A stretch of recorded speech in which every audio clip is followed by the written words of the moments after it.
আসসালামু আলাইকুম রহমতুল্লাহি আবরাকাত। আলহামদুলিল্লাহ সালাতু আসসালামু আলা রাসূলিল্লাহ বাদ। সুপ্রিয় দর্শক শ্রোতা ভাই বোন, আজ আমরা ইনশাআল্লাহ তাআলা হজের যত কমন প্রশ্ন আছে সেই কমন প্রশ্নগুলোর উত্তর দেওয়ার চেষ্টা করব ইনশাআল্লাহ বিইذনিল্লাহ এই ভিডিওর মাধ্যমে। প্রতি বছর আল্লাহর ঘরের পথযাত্রী সম্মানিত হাজী সাহেবগণ আমাদের কাছে অগণিত প্রশ্ন করে থাকেন। সে সমস্ত প্রশ্নগুলোর মধ্য থেকে আজ শতাধিক কমন প্রশ্ন উত্তর নিয়ে আমরা হাজির হয়েছি। আমরা আশা করছি যে আল্লাহর ঘরের মেহমানগণ হজের আদ্যপান্ত শুরু থেকে শেষ পর্যন্ত যে সমস্ত কমন খুঁটিনাটি প্রশ্নের মুখোমুখি হয়ে থাকেন সেগুলোর উত্তর পেয়ে যাবেন এই ভিডিওর মাধ্যমে। চলুন তাহলে আর বিলম্ব না করে আমরা শুরু করি। যে সমস্ত প্রশ্নগুলোর উত্তর দেওয়ার জন্য আমরা আজ আপনাদের সামনে হাজির হয়েছি সেগুলো আমরা শুরু করি। প্রথমে যে প্রশ্নটি আমি দেখতে পাচ্ছি তা হলো, কত টাকার মালিক হলে হজ ফরজ হয়? খুবই কমন একটি প্রশ্ন এবং খুব প্রয়োজনীয় একটি প্রশ্ন। যদি কেউ তার জীবনে প্রাপ্তবয়স্ক হওয়ার পর কোনো বছর হজের মৌসুমে তার অবস্থান থেকে বাইতুল্লাহ গিয়ে হজ সম্পাদন করে আবার ফিরে আসার মতো সামর্থ্য যদি তার থাকে এবং এই সময়টুকুন তার পরিবারের ভরণ পোষণ দিয়ে যাওয়ার মতো আর্থিক সঙ্গতি যদি তার থাকে, অর্থাৎ হজ করতে যাওয়া, হজের সময় সেখানকার খরচ খরচা করা এবং হজ করে আবার ফিরে আসার জন্য যে পরিমাণ অর্থকড়ির প্রয়োজন সেটা যদি তার থাকে এবং এই সময়ের মধ্যে তার পরিবারের ভরণ পোষণের ব্যবস্থা করার মতো আর্থিক সঙ্গতি যদি তার থাকে, তাহলে তার উপর হজ ফরজ হয়ে যায়। আর যদি কারোর এটা না থাকে তাহলে সেক্ষেত্রে তার উপর হজ ফরজ হবে না। এখন এটা নির্ভর করবে আপনি কোথায় অবস্থান করছেন। আপনি মক্কা অবস্থান করছেন, তাহলে মক্কা থেকে এই হজ সম্পাদন করে আসা আপনার গন্তব্যে, আপনার ঠিকানায়, আপনার নিজ আঙ্গিনায়, এটার জন্য খুবই অল্প স্বল্প পয়সা হলে হয়ে যায়। আবার কেউ যদি বাংলাদেশ থেকে হজ করেন বা বাংলাদেশে যদি কেউ অবস্থান করেন, তাহলে তার হজ ফরজ হওয়ার জন্য একরকমের অর্থকড়ির প্রয়োজন হবে। আবার কেউ যদি ইউরোপে থাকেন তাহলে সেখান থেকে হজ আরও বেশি এক্সপেন্সিভ। অতএব সেখান থেকে হজ করার জন্য যে পরিমাণ টাকার দরকার, সেখান থেকে এসে মক্কায় হজ করে আবার তার জায়গায় ফিরে যাওয়া এবং এই সময়ের ভিতরে পরিবার ভরণ পোষণের ব্যবস্থা করা, এটা তার অবস্থানের উপরে নির্ভর করে বাড়বে। অতএব হজ ঠিক কত টাকা হলে ফরজ হয়, এটা জাকাতের মতো নির্ধারিত কোনো অ্যামাউন্ট নেই যে এই টাকা হলে হজ ফরজ হয়। এটা নির্ভর করে ব্যক্তির অবস্থান থেকে বাইতুল্লাহ গিয়ে হজ করে আসার মতো সামর্থ্য তার আছে কিনা। যদি থাকে তাহলে তারপরে হজ ফরজ হয়ে যাবে। জীবনের কোনো বছর যদি এমন হয় যে হজ করার মতো সামর্থ্য আমার ছিল, ধরুন আজ থেকে 7-8 বছর আগে বাংলাদেশ থেকে 2 থেকে 2.5 লাখ কিংবা 3 লাখ টাকার মধ্যে হজ করে আসা যেত, তখন আপনার কাছে টাকাটা ছিল, আপনি হজ করেননি। এখন হজ এক্সপেন্সিভ হয়ে গেছে, 7 লাখ 8 লাখ টাকার প্রয়োজন হয় বাংলাদেশ থেকে হজ করার জন্য। এখন এই টাকা আপনার নেই। অতএব যদি আপনি মনে করেন যে আমার তো 7-8 লাখ টাকার সামর্থ্য নেই, অতএব আমি হজ তো আমার উপর ফরজ নয়, আমি হজ তো করবো না, না করলে চলবে, এরকমটি বলার কোনো সুযোগ থাকবে না। কারণ আপনার উপর হজ ফরজ হয়েছিল, তখন আপনি করেননি। সো এখন 8 লাখ, 10 লাখ, 15 লাখ যে টাকাই লাগুক সেটা অ্যারেঞ্জ করে আপনার ফরজ আদায় করতে হবে, কারণ আপনি সেটাকে বিলম্ব করেছেন। আল্লাহ সুবহানাহু ওয়া তাআলা কোরআনে কারিমে বলেছেন, ওয়ালিল্লাহি আলান নাসি হিজ্জুল বাইতি মান ইসতাতা ইলাইহি সাবিলা। মানুষের কাছে আল্লাহর পাওনা হয়ে যায়, যদি তার সামর্থ্য থাকে বাইতুল্লাহ গিয়ে হজ করার, সে যেন হজ করে। এই হজ করাটা এটা মানুষের কাছে আল্লাহর পাওনা হয়ে যায়।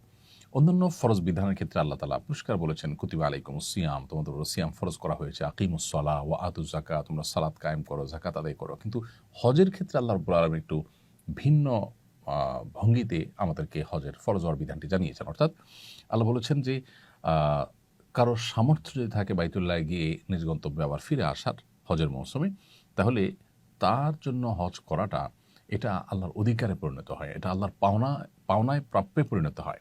তার মানে এটা একটা প্রেমময় ইবাদত। একজন বান্দা তার সামর্থ্য থাকবে তিনি হজ করবেন না, এটা হতে পারে না। অতএব যাদের এই আর্থিক সঙ্গতি আছে তাদের উপরে হজ ফরজ হয়ে যাবে। এরপরে প্রশ্ন হলো, হজ কত প্রকার এবং কোন প্রকার হজ সবচেয়ে উত্তম? হজ 3 প্রকার: হজ্জে ইফরাদ, হজ্জে তামাত্তু, হজ্জে কেরান। হজ্জে ইফরাদ হলো হজের সময়ে এহরাম বেঁধে কেউ হজের উদ্দেশ্যে মক্কায় প্রবেশ করলেন এবং সরাসরি তিনি হজ করলেন, তিনি ওমরা সম্পাদন করলেন না।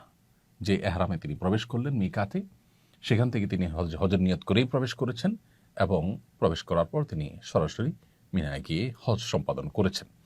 মাঝে তিনি তওয়াফ করতে পারেন, সেটা ভিন্ন বিষয়, নফল তওয়াফ হিসেবে সেটা গণ্য হবে। কিন্তু তিনি হজের যে কার্যক্রম আছে মূল হজের, সেটাই শুধু করলেন। হজের আগে তিনি কোনো উমরা করার নিয়ত করলেন না মিকাত থেকে। এটা হলো হজ্জে ইফরাদ বা শুধু হজ। আর হজে তামাত্তু হলো মিকাত থেকে কেউ নিয়ত করলেন যে তিনি হজ এবং উমরা দুইটাই করবেন, তবে উমরা করার পর তিনি হালাল হয়ে যাবেন, স্বাভাবিক হয়ে যাবেন। এরপর আবার হজের যে মূল দিনগুলো আসবে, অর্থাৎ 8 জিলহজ, তখন তিনি আবার এহরাম পরে নতুন করে হজের জন্য কার্যক্রম শুরু করবেন। তো উমরা করে তিনি রিল্যাক্স হয়ে যাবেন, এরপর আবার এহরাম পরে তিনি হজ সম্পাদন করবেন। এরকম নিয়ত করলে সেটাকে বলা হয় যে তামাত্তু। আর যদি কেউ মিকাত থেকে কেউ ওমরা এবং হজ দুইটাই করবেন একসাথে, অর্থাৎ একই এহরামে থেকে তিনি ওমরা সম্পাদন করার পর ওই পোশাকে ওই এহরামের নিয়তে থেকেই হজ সম্পাদন করবেন, এটাকে বলা হয় হজে কেরান। এর মধ্যে কোন হজ উত্তম, এটা নিয়ে ফোকাহ একরামের মধ্যে মতভিন্নতা আছে। ইমাম মালিক রাহিমাহুল্লাহর মতে হজে ইফরাদ উত্তম, ইমাম আহমদ ইবনে হাম্বল রাহিমাহুল্লাহ এবং শাফি রাহিমাহুল্লাহর মতে হজে কেরান, হজে তামাত্তু উত্তম। আর হানাফি মাযহাবুল উলামা ইকরামের মতে হজে কেরান উত্তম। নবী করিম সাল্লাল্লাহু আলাইহি ওয়াসাল্লাম হজে কেরান করেছেন। তিনি যেহেতু হজে কেরান সম্পাদন করেছেন এবং হজে কেরান করতে একটু কষ্টও হয়, কারণ উমরা সম্পাদন করার পর ওই এহরামেই আবার হজের জন্য অপেক্ষা করতে হয়, এহরামের নিষিদ্ধ বিষয়গুলোকে মেনটেন করে চলতে হয় এই সময়টার মধ্যে, এটা একটু কষ্টের। তো ওলামা আহনাফ বলেন যে এটা উত্তম, তাছাড়া নবী সাল্লাল্লাহু আলাইহি ওয়াসাল্লাম এটি করেছেন। কিন্তু অন্যান্য ওলামা ইকরাম যারা হজে তামাত্তু উত্তম বলেন, তাদের যুক্তি হলো নবী করিম সাল্লাল্লাহু আলাইহি ওয়াসাল্লাম হজে কেরান করলেও তিনি সাহাবীদেরকে বলেছেন যে আমি আমার সাথে হাদি, অর্থাৎ হজ করার পর যে দমে শুকর বা কোরবানি করতে হয় সেটি নিয়ে এসেছি, যার কারণে আমাকে কেরান করতে হচ্ছে, না হলে আমি তামাত্তু করতাম। এরকম তার আকাঙ্ক্ষা তিনি ব্যক্ত করেছেন, মর্মে বিভিন্ন বর্ণায় পাওয়া যায়। সেজন্য তামাত্তুকে উত্তম বলেছেন অনেক উলামা ইকরাম। এখনকার বাস্তবতা হলো যে সারা বিশ্বের বেশিরভাগ হাজিরাই তামাত্তু হজ করেন, কারণ সেটা তুলনামূলকভাবে একটু ইজি। কেরান হজ খুবই স্বল্প সংখ্যক হাজিরা করেন। আমাদের দেশ থেকেও হানাফি মাযহাবের অনুসারেই ওলামা ইকরাম এবং সাধারণ হজ যাত্রীদের মধ্যেও কেরান হজ করার মানুষের সংখ্যা খুবই কম। কারণ হজের ফ্লাইট যদি হয়ে থাকে মূল হজের 20 দিন 15 দিন আগে, তাহলে পুরো সময়টা এহরাম মেনটেন করে থাকাটা একটু কষ্টসাধ্য। সেজন্য আসলে সবাই প্রায় তামাত্তু হজই করে থাকেন। আর একেবারে শেষের দিকে যাদের ফ্লাইট, তারা অবশ্য হজে কেরান করতে পারেন। তাহলে হজে কেরান উত্তম হলো হানাফি মাযহাব অনুযায়ী। আর ইমাম আহমদ ইবনে হাম্বল রাহিমাহুল্লাহ সহ সৌদি আরবের উলামা ইকরাম, ইমাম শাফি রাহিমাহুল্লাহর একটি মত, তাদের মত অনুযায়ী হজে তামাত্তু উত্তম। এবং এখন পৃথিবীতে বেশিরভাগ হাজিরাই হজে তামাত্তু করে থাকেন। হজ ফরজ হওয়ার পর কয়েক বছর পর হজ করলে কি গুনাহ হবে? এর উত্তর হলো, যে বছর হজ ফরজ হয়েছে, যখনই টাকা পয়সার মানুষ মালিক হলেন, আবার যাও, হজ ফরজ হওয়ার পর কয়েক বছর পর হজ করলে কি গুনাহ হবে? এর উত্তর হলো, যে বছর হজ করার জন্য আর্থিক সঙ্গতি আল্লাহ তাআলা দিয়েছেন, সেই বছরই হজের চেষ্টা করতে হবে। এটিকে ওয়াজিব আল ফওর বলা হয়, অর্থাৎ সামর্থ্য হওয়ার সাথে সাথেই নিকটতম বছরই হজ সম্পাদন করতে হবে, এটি আবশ্যক। যদি সেটা না করেন এবং বিলম্ব করেন, বিশেষ করে ঠুনকো ওজরের ভিত্তিতে যে আমি ব্যস্ত, এই মুহূর্তে সময় করতে পারছি না, 2 বছর পরে করব, 4 বছর পরে করব, জীবনে একবার করলেই তো হলো, এরকম ঠুনকো অজুহাতের কারণে যদি হজকে বিলম্ব করেন কেউ, তাহলে সেটি পরিষ্কার গুনাহ হবে। নবী করিম সাল্লাল্লাহু আলাইহি ওয়াসাল্লাম বলেছেন, তাহাজ্জালু আল হজ, তোমরা হজ বিলম্ব না করে দ্রুততার সাথে সম্পাদন করো। কেন? ফাইন্নাহু লা ইয়াদরি মা ইয়ারিদুলাহ, কারণ কোনো ব্যক্তি হজকে যে বিলম্ব করবে, 2-4 বছর পরে করবে, সে তো জানে না যে কি তার জন্য অপেক্ষা করছে। কোনো বিপদ তার এসে পড়তে পারে, কোন বিপদের মুখোমুখি সে হতে পারে। অতএব তার হজ বিলম্ব করা উচিত নয়। এই কারণেই হজকে বেশিরভাগ উলামা ইকরাম ওয়াজিব আলাল ফওর বলেছেন, অর্থাৎ সামর্থ্য হওয়ার সাথে সাথেই নিকটতম বছরই হজ আদায় করা উচিত এবং কর্তব্য, আবশ্যক। যদি কোনো কারণে বিলম্ব করেন, গুনাহগার হবেন। এরপর তিনি যদি হজ করে ফেলেন পরবর্তীতে কোনো বছরে, তাহলে উলামায়ে আহনাফের মতে তার গুনাহ যেটি হয়েছিল সেটি উঠে যাবে। অন্যান্য উলামা ইকরাম অবশ্য সেটি বলেন না। অর্থাৎ খোলাসা কথা হলো যে, একান্ত নিরুপায় না হলে হজ বিলম্ব করা উচিত না। নিরুপায় কীরকম? কেউ হজ করার জন্য অর্থ করে জোগাড় করেছেন, আর্থিক সঙ্গতি হয়েছে, কিন্তু তার দেশ থেকে নিষেধাজ্ঞা আছে, তার নামে কোনো মামলা হয়েছে বা কোনো পলিটিক্যাল পরিস্থিতির মুখোমুখি হয়েছেন, তিনি যেতে পারছেন না। এরকম ওজোরের কারণে যদি বিলম্ব করেন তাহলে গুনাহ হবে না। অথবা হজ করার মতো আর্থিক সংগতি হলো, এদিকে কোভিড-19 মতো পরিস্থিতি শুরু হয়েছে যে লকডাউন এবং বিমান চলাচল হচ্ছে না, যার কারণে তিনি যেতে পারছেন না। এরকম পরিস্থিতিতে তিনি বিলম্ব করতে পারেন। এছাড়া মেয়ে বিয়ের উপযুক্ত, তাকে এখনো বিয়ে দেওয়া হয়নি, বা আমার অন্যান্য কাজ আছে, বা আমি এখন ব্যস্ত, এই সমস্ত কারণে যদি বিলম্ব করা হয় সেটা পরিষ্কার গুনাহের কারণ হবে। এরপরে প্রশ্ন হলো, আর্থিকভাবে সচ্ছল কিন্তু শারীরিকভাবে অক্ষম এরকম ব্যক্তির হজের বিধান কি?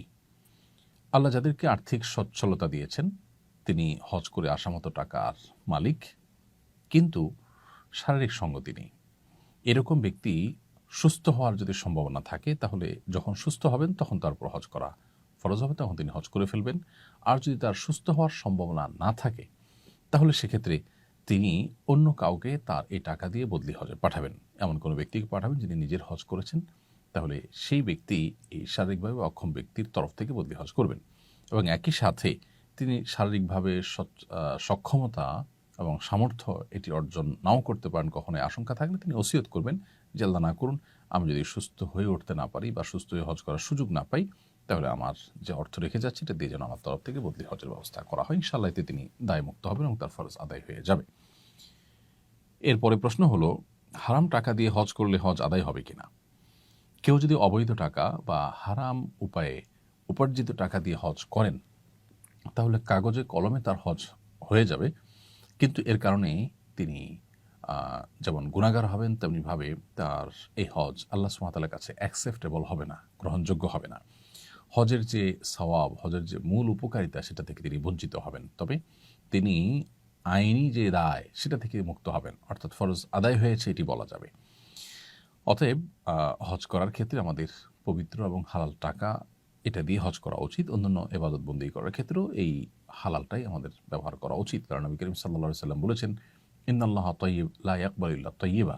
আল্লাহ তাআলা পবিত্র, তিনি পবিত্র ছাড়া হারাম কোনো অর্থ, হারাম কোনো দান, হারাম কোনো প্রচেষ্টা এটা আল্লাহ তাআলা গ্রহণ করেন না। অতএব হজ করার ক্ষেত্রেও হালাল টাকায় হজ করা উচিত। এরপরে প্রশ্ন হলো, ঋণগ্রস্ত ব্যক্তি হজ করলে তার হজ হবে কিনা? যদি ঋণগ্রস্ত ব্যক্তি হজ করেন তাহলে তার হজ করতে গিয়ে যদি ঋণ আদায়ে কোনো প্রকার অসুবিধা তৈরি না হয়, তার ঋণটা যদি সিস্টেমিক্যাল ঋণ হয়, যেমন কিস্তিতে তিনি পরিশোধ করছেন এবং নিয়মতান্ত্রিকভাবে কিস্তি দিতে দিতে একটা সময় পরিশোধ হবে, সেরকম ব্যবস্থা আছে এবং পাওনাদারের সাথে সেরকম বোঝাপড়া আছে, তাহলে সেক্ষেত্রে তিনি ঋণগ্রস্ত অবস্থায় হজ করতে পারেন। আর যদি ব্যাপারটা এরকম হয় তারপর হজ ফরজ হয়নি, বরং তিনি ঋণগ্রস্ত, এখন ঋণের টাকা না দিয়ে, পাওনাদারদের দাবি আছে সেটা না দিয়ে তাদের সাথে ঘড়িমসি করে তাদেরকে আপনার ঋণ পরিশোধে বিলম্ব করে তাদের হক নষ্ট করে তিনি যদি হজ করতে যান সেটি তার জন্য উচিত হবে না, জায়েজ হবে না। তবে যদি তিনি হজ করে ফেলেন তার হজ হয়ে যাবে, সেটা ভিন্ন বিষয়। বাট ঋণের টাকা না দিয়ে পাওনাদারদেরকে ঝুলিয়ে রেখে তার এই হজের যে আসল প্রাণ, হজের যে আসল উপকারিতা সেটা থেকে তাকে বঞ্চিত করবে। অতএব ঋণগ্রস্ত ব্যক্তি পাওনাদারের ঋণ পরিশোধকে অগ্রাধিকার দিতে হবে। হ্যাঁ, যদি তার উপরে কখনো জীবনে হজ ফরজ হয়ে থাকে তাহলে তো তার হজ করতেই হবে, যেহেতু ফরজ হয়েছে, তিনি বিলম্ব করেছেন কোনো কারণে, এখন ঋণগ্রস্ত হয়ে গেছেন, তাহলে হজ করার জন্য তিনি তার জমি জমা বিক্রি করে, স্থাবর সম্পত্তি বিক্রি করে হলেও হজ করতে হবে। এরপরে প্রশ্ন হলো, কারোর যদি অনেক জমি জমা থাকে কিন্তু ক্যাশ ক্যাপিটাল না থাকে তাহলে জমি জমা বিক্রি করে তার কি হজ করা ফরজ? খুবই গুরুত্বপূর্ণ একটি প্রশ্ন। আমাদের সমাজে বিশেষ করে গ্রামে এরকম অনেক লোক আছেন যাদের প্রচুর পরিমাণ ক্ষেত খামার, প্রচুর পরিমাণ ক্ষেতের জমি বা বিভিন্ন রকমের ল্যান্ড আছে, বিভিন্ন রকমের স্থায়ী অ্যাসেট আছে, কিন্তু তার কাছে ক্যাশ টাকা নেই। তাহলে তার হজ ফরজ হবে কিনা? এর উত্তর হলো, যে সমস্ত জমি জমা বা যে সমস্ত ল্যান্ড বা স্থায়ী সম্পদের উপর তিনি নির্ভরশীল, যেমন জমির ফসল ওঠে সেটা দিয়ে তার বছর চলে, অথবা তার ফ্ল্যাট আছে সেটা দিয়ে তিনি ভাড়া পান, সেটা দিয়ে তার সংসার চলতে হয়, এরকম যদি হয় তাহলে সেক্ষেত্রে তার জন্য এগুলো বিক্রি করে হজ করা ফরজ হবে না। কিন্তু যদি এই পরিমাণ জমি থাকে যে তার বছর চলার পরও অতিরিক্ত আরও আছে, বা যেটার উপরে তার সংসার চলাটা নির্ভরশীল না, এরকম অতিরিক্ত জমি জমা বা অতিরিক্ত অ্যাসেট যদি থাকে তাহলে সেগুলো বিক্রি করে হজ করার মতো অর্থ যদি পাওয়া যায় তাহলে অবশ্যই তার উপর হজ ফরজ হয়ে যাবে। তাহলে খোলাসা এবং সারাংশ হলো যে জমি জমার উপার্জনের উপরে যা আছে সেটার পুরাটুকুর উপার্জনের উপরে যদি তার সংসার চলাটা বা তার নির্ভরশীলতাটা ওইটার উপরে হয়, তাহলে সেক্ষেত্রে এটা বিক্রি করে হজ করাটা তার জন্য ফরজ নয়। কিন্তু যদি এর বাইরে অতিরিক্ত থাকে, যেগুলো আসলে তার যেগুলোর উপার্জন বা যেগুলোর আয় বা যেগুলোর ফসল এটার উপরে তার সংসার নির্ভর করে না বা তিনি নির্ভরশীল নন, অর্থাৎ অতিরিক্ত আছে, তাহলে সেগুলো বিক্রি করে হজ করার মতো টাকা যদি পাওয়া যায়, তাহলে অবশ্যই তাকে সেগুলো বিক্রি করে হজ করতে হবে। ছোটবেলায় হজ করলে কি বড় হওয়ার পর পুনরায় হজ করতে হবে?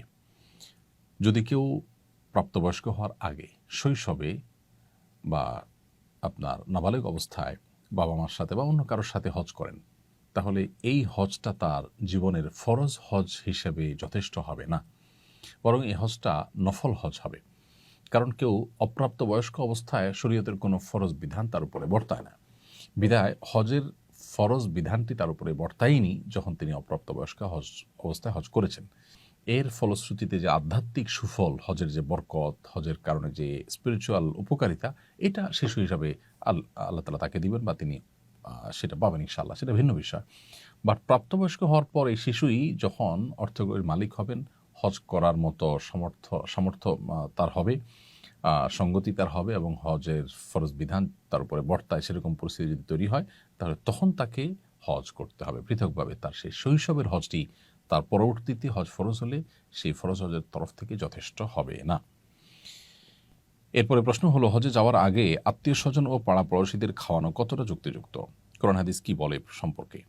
হজে যাওয়ার আগে আত্মীয় স্বজনকে ডেকে খাওয়াতে হবে এরকম কোনো বাধ্যবাধকতা বা এরকম কোনো নির্দেশনা কোরআন বা সুন্নাহর কোথাও পাওয়া যায় না। এটা যদি কেউ আত্মীয় স্বজনের দোয়া নেওয়ার জন্য হজের সফর থেকে তিনি ফিরে আসেন না আসেন, তাদের কাছ থেকে মাপটাপ চাওয়ার জন্য করেন, তাহলে এটা মুবাহ বা জাস্ট জায়েজ কাজ হতে পারে। কিন্তু এর মাধ্যমে তিনি যে হজে যাচ্ছেন সেটা মানুষকে জানালেন, এটা তার লৌকিকতা বা প্রদর্শন ইচ্ছা থেকে যদি হয়, তাহলে সেক্ষেত্রে সেটি গুনাহের কারণ হবে। অতএব হজে যাওয়ার আগে আত্মীয় স্বজনকে ডেকে খাওয়ানোর কোনো আলাদা নির্দেশনা কোরআন সুন্নাহর কোথাও নেই। তবে এটা যদি কেউ করেন, সেটি নির্ভর করবে নিয়তের উপরে। যদি সাধারণ শুদ্ধ স্বাভাবিক কোনো নিয়ত থাকে যে সবাই কাছ থেকে দোয়া নিয়ে আমরা গেলাম, তাহলে সেক্ষেত্রে এটা জায়েজ হতে পারে, অন্যথায় এটি কিন্তু গুনাহের কারণ হবে। অনেক আত্মীয় স্বজন হজের কথা শুনলে বলেন, আমার নাম নিয়ে কাবা শরীফে একটু দোয়া করবে অথবা মদিনায় আমার সালাম পৌঁছে দিবে। এটা কতটুকু সঠিক? যদি তার নাম ভুলে যাই বা স্মরণ না থাকে, তাহলে কি গুনাহ হবে? কেউ যদি আপনার কাছে মক্কায় গিয়ে কাবা শরীফ গিয়ে তার জন্য দোয়ার আর্গুমেন্ট করে, তাহলে সেটা রক্ষা করা উচিত। তার জন্য আল্লাহর কাছে দোয়া করা উচিত, তিনি যদি কোনো দোয়া চেয়ে থাকেন। আর কেউ যদি বলেন যে আমার সালাম নবী সাল্লাল্লাহু আলাইহি ওয়াসাল্লামের রওজায় পৌঁছে দিও, তো সেক্ষেত্রে ওলামা ইকরামের মধ্যে দুটি মত আছে। অনেক ওলামা ইকরাম বলেন যে এটির কোনো প্রয়োজন নেই, কারণ প্রত্যেক ব্যক্তির দুরূদ পৌঁছানোর জন্য আল্লাহর পক্ষ থেকে ফেরেশতা নিযুক্ত আছে, যেমনটি বিশুদ্ধ হাদিসে বর্ণিত হয়েছে। অতএব যেখানে আমরা পৃথিবীর যে কোনো প্রান্তে দুরূদ পড়লে, সালাম পেশ করলে, সাথে সাথে আল্লাহ তাআলার স্বয়ংক্রিয় সিস্টেমে সেটা নোট হয়ে যায় ফেরেশতার কাছে, এবং ফেরেশতা সেটা নবী সাল্লাল্লাহু আলাইহি ওয়াসাল্লামের কাছে পেশ করেন, একেবারে নাম উল্লেখ করে যে, হে আল্লাহর রাসূল, আপনার প্রতি অমুক জায়গা থেকে অমুকের ছিল, অমুক সালাম পেশ করেছেন, দুরূদ পেশ করেছেন। তাহলে সেখানে মানুষকে দিয়ে আবার সালাম পাঠানোর কোনো প্রয়োজন নেই। এর বিপরীতে অন্যান্য উলামা একরাম অনেকে বলেন যে এটি করা যেতে পারে, এটি করলে কোনো অসুবিধা নেই। এবং তাবেঈদের কথা, যে কোনো কোনো তাবেঈদের মধ্যে এটা পাওয়া যায় যে তারা, যেমন খলিফা ওমর ইবনে আব্দুল আজিজ, তাবেঈদের মধ্যেও কেউ পাওয়া যায় যে তারা এভাবে সালাম পাঠিয়েছেন অন্য কারোর মাধ্যমে। ওমর ইবনে আব্দুল আজিজ রাহিমাহুল্লাহ, তিনি সালাম পাঠানোর কথা বর্ণিত হয়েছে এক বর্ণনায়। তো এগুলোর উপর ভিত্তি করে অনেক উলামা একরাম এটাকে জায়েজ বলেন। কিন্তু সাহাবায়ে কেরাম বা হাদিসে মূলত একজন আরেকজনের জন্য দোয়া করা, দোয়া চাওয়া, এগুলো বর্ণিত হলেও সালাম পেশ করা নবী সাল্লাল্লাহু আলাইহি ওয়াসাল্লামের কাছে কারোর মাধ্যমে, এটি কোনো হাদিস দ্বারা ওইভাবে আসলে সাব্যস্ত হয় না। খোলাসা কথা হলো যে কেউ যদি আমাদের জন্য দোয়া করে, তাহলে তাদের জন্য দোয়া করা উচিত। যদি অনেক মানুষ দোয়া চায়, তাদের সবার নাম মনে না থাকে, তাহলে আমি কমন দোয়া করতে পারি, আল্লাহ যতজন দোয়া চেয়েছেন আপনি জানেন, আপনি তাদের সবার নেক উদ্দেশ্য পূরণ করুন, বা যারা দোয়া চেয়েছেন, যারা যেটা চেয়েছেন, তাদের সে বোধের চাওয়াগুলো পূরণ করুন। এভাবে আপনি কমন দোয়া করে দায়মুক্ত হতে পারেন। আর নবী সাল্লাল্লাহু আলাইহি সাল্লামের কবরের সামনে সালাম পেশ যখন আমরা করি, তখন আজকাল বিশেষ করে এত ভিড় হয়, নিজের সালামটা পেশ করাটাই দায় হয়ে যায়। এত অল্প সময় সেখানে রানিং অবস্থায় সালাম দিতে হয়। সেখানে আসলে অনেক লোক বললে তাদের নাম নিয়ে নিয়ে হে আল্লাহ রাসূল অমুক অমুক আপনার প্রতি সালাম পেশ করেছেন বা অমুক অমুকের তরফ থেকে আসসালাতু ওয়াসসালামু আলাইকা ইয়া রাসূলুল্লাহ, এরকম বলা আসলে সেই সুযোগ স্কোপ আজকাল থাকেও না। এটা হলো বাস্তবতা। অতএব দোয়ার ক্ষেত্রে আমরা যেমন কমন দোয়া করতে পারি তাদের জন্য, আবার সেই সাথে তাদের নামের নোট নিয়ে নিতে পারি যে কারা কারা দোয়া চেয়েছেন, তাদের নামগুলো ধরে ধরে নোট দেখে আমরা তাদের জন্য আল্লাহর ঘরে বা বাইতুল্লাহ গিয়ে দোয়া করতে পারি। সেটা আরও ভালো, কারণ অন্যের জন্য যখন দোয়া করা হয় তখন আল্লাহর ফেরেশতারা যেই দোয়া করেন তার জন্য দোয়া করেন। অতএব আমি মানুষের জন্য যত বেশি দোয়া করব তার সুফল আমি তত বেশি পাবো। আমি দোয়া করব মানুষ হয়ে, আর তার বিপরীতে তার জন্য আমি যা দোয়া করলাম আল্লাহর ফেরেশতারা সেটা আমার জন্য দোয়া করবেন, অর্থাৎ আমার চাইতে উত্তম ব্যক্তি আমার জন্য দোয়া করবেন। অতএব এক্ষেত্রে আমাদের কার্পণ্য করা উচিত নয়। হজের প্রস্তুতি হিসাবে কি কি কাজ করা উচিত? হজে যাওয়ার আগে বা আমরা মক্কায় পৌঁছার পর মূল হজের আগে প্রস্তুতি হিসাবে আমাদের সবচেয়ে গুরুত্বের সাথে যেটি করা উচিত তা হলো হজের মানসিক প্রস্তুতি গ্রহণ করা। হজ এটা একটা প্রেমময় ইবাদত। ইব্রাহিম আলাইহিস সালামের স্মৃতি বিজড়িত আল্লাহর কুদরতের বিভিন্ন নিদর্শনগুলো পরিদর্শন করা, অবলোকন করা, দেখা, প্রত্যক্ষ করা এবং এর মাধ্যমে নিজের ঈমানি শক্তিকে শানিত করা, জাগ্রত করা, এটা হজের অন্যতম উদ্দেশ্য। এজন্য হজের যে আধ্যাত্মিক শিক্ষা সেটাকে জানার চেষ্টা করা, সেটাকে বোঝা এবং অনুভব করার চেষ্টা করা। এজন্য প্রমিনেন্ট ওলামা একরাম তাদের বক্তব্য যেমন শোনা যেতে পারে এবং এ সম্পর্কিত বহু বই পুস্তক আছে। আমাদের ইসলামের পূর্বসূরীদের হজ এবং ওমরার ঈমান জাগানিয়া বিভিন্ন দাস্তান আছে, সেগুলো আমরা পড়তে পারি। এর মাধ্যমে মানসিকভাবে আমি হজের জন্য প্রস্তুতি নিতে পারবো ইনশাআল্লাহ।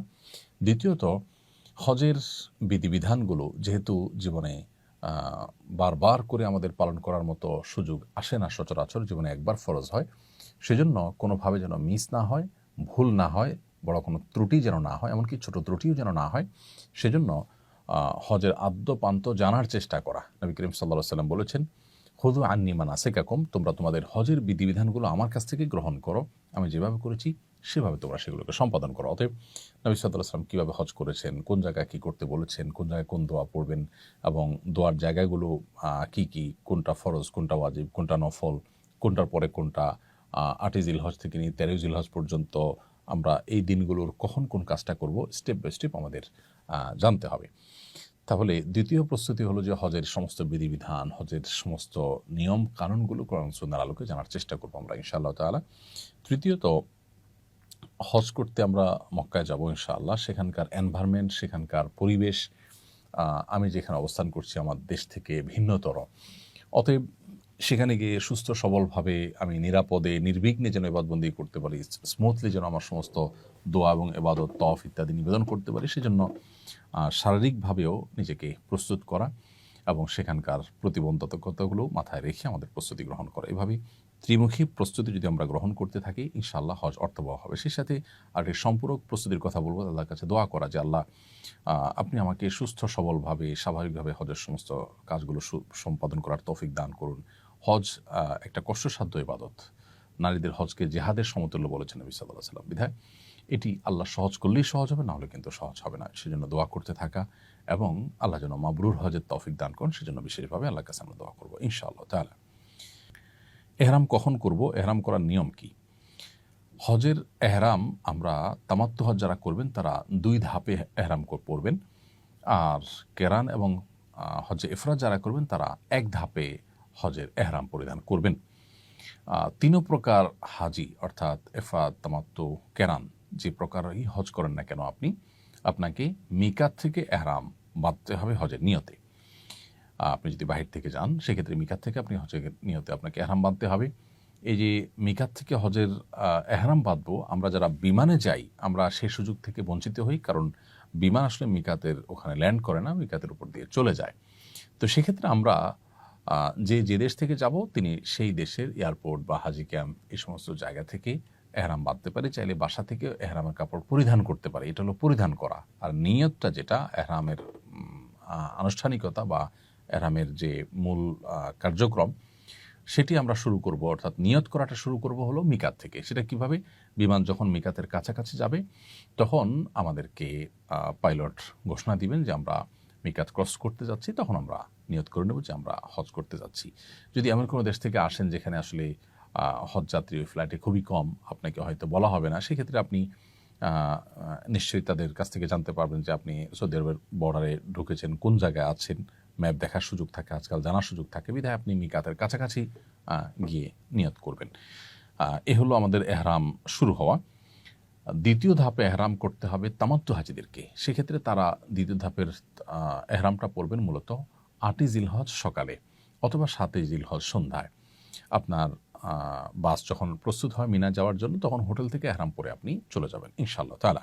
তাহলে এহরামের পোশাকটা আমরা পরিধান হয়তো দেশ থেকে করব, কিন্তু নিয়তটা করব আমরা মিকাত থেকে বা মিকাতের কাছাকাছি জায়গায় গিয়ে, এবং যখন নিয়ত করব তখন থেকেই কিন্তু আমাদের তালবিয়া পাঠ শুরু হবে। আর এহরামের নিয়ম হলো আমরা সেলাইবিহীন শুভ্র সাদা কাপড় পরলে সেটা উত্তম, অন্য কোনো কালার যদি পোশাক পরেন সেটাও আপনার এহরামের জন্য যথেষ্ট হয়ে যাবে যদি সেলাই করা না হয়।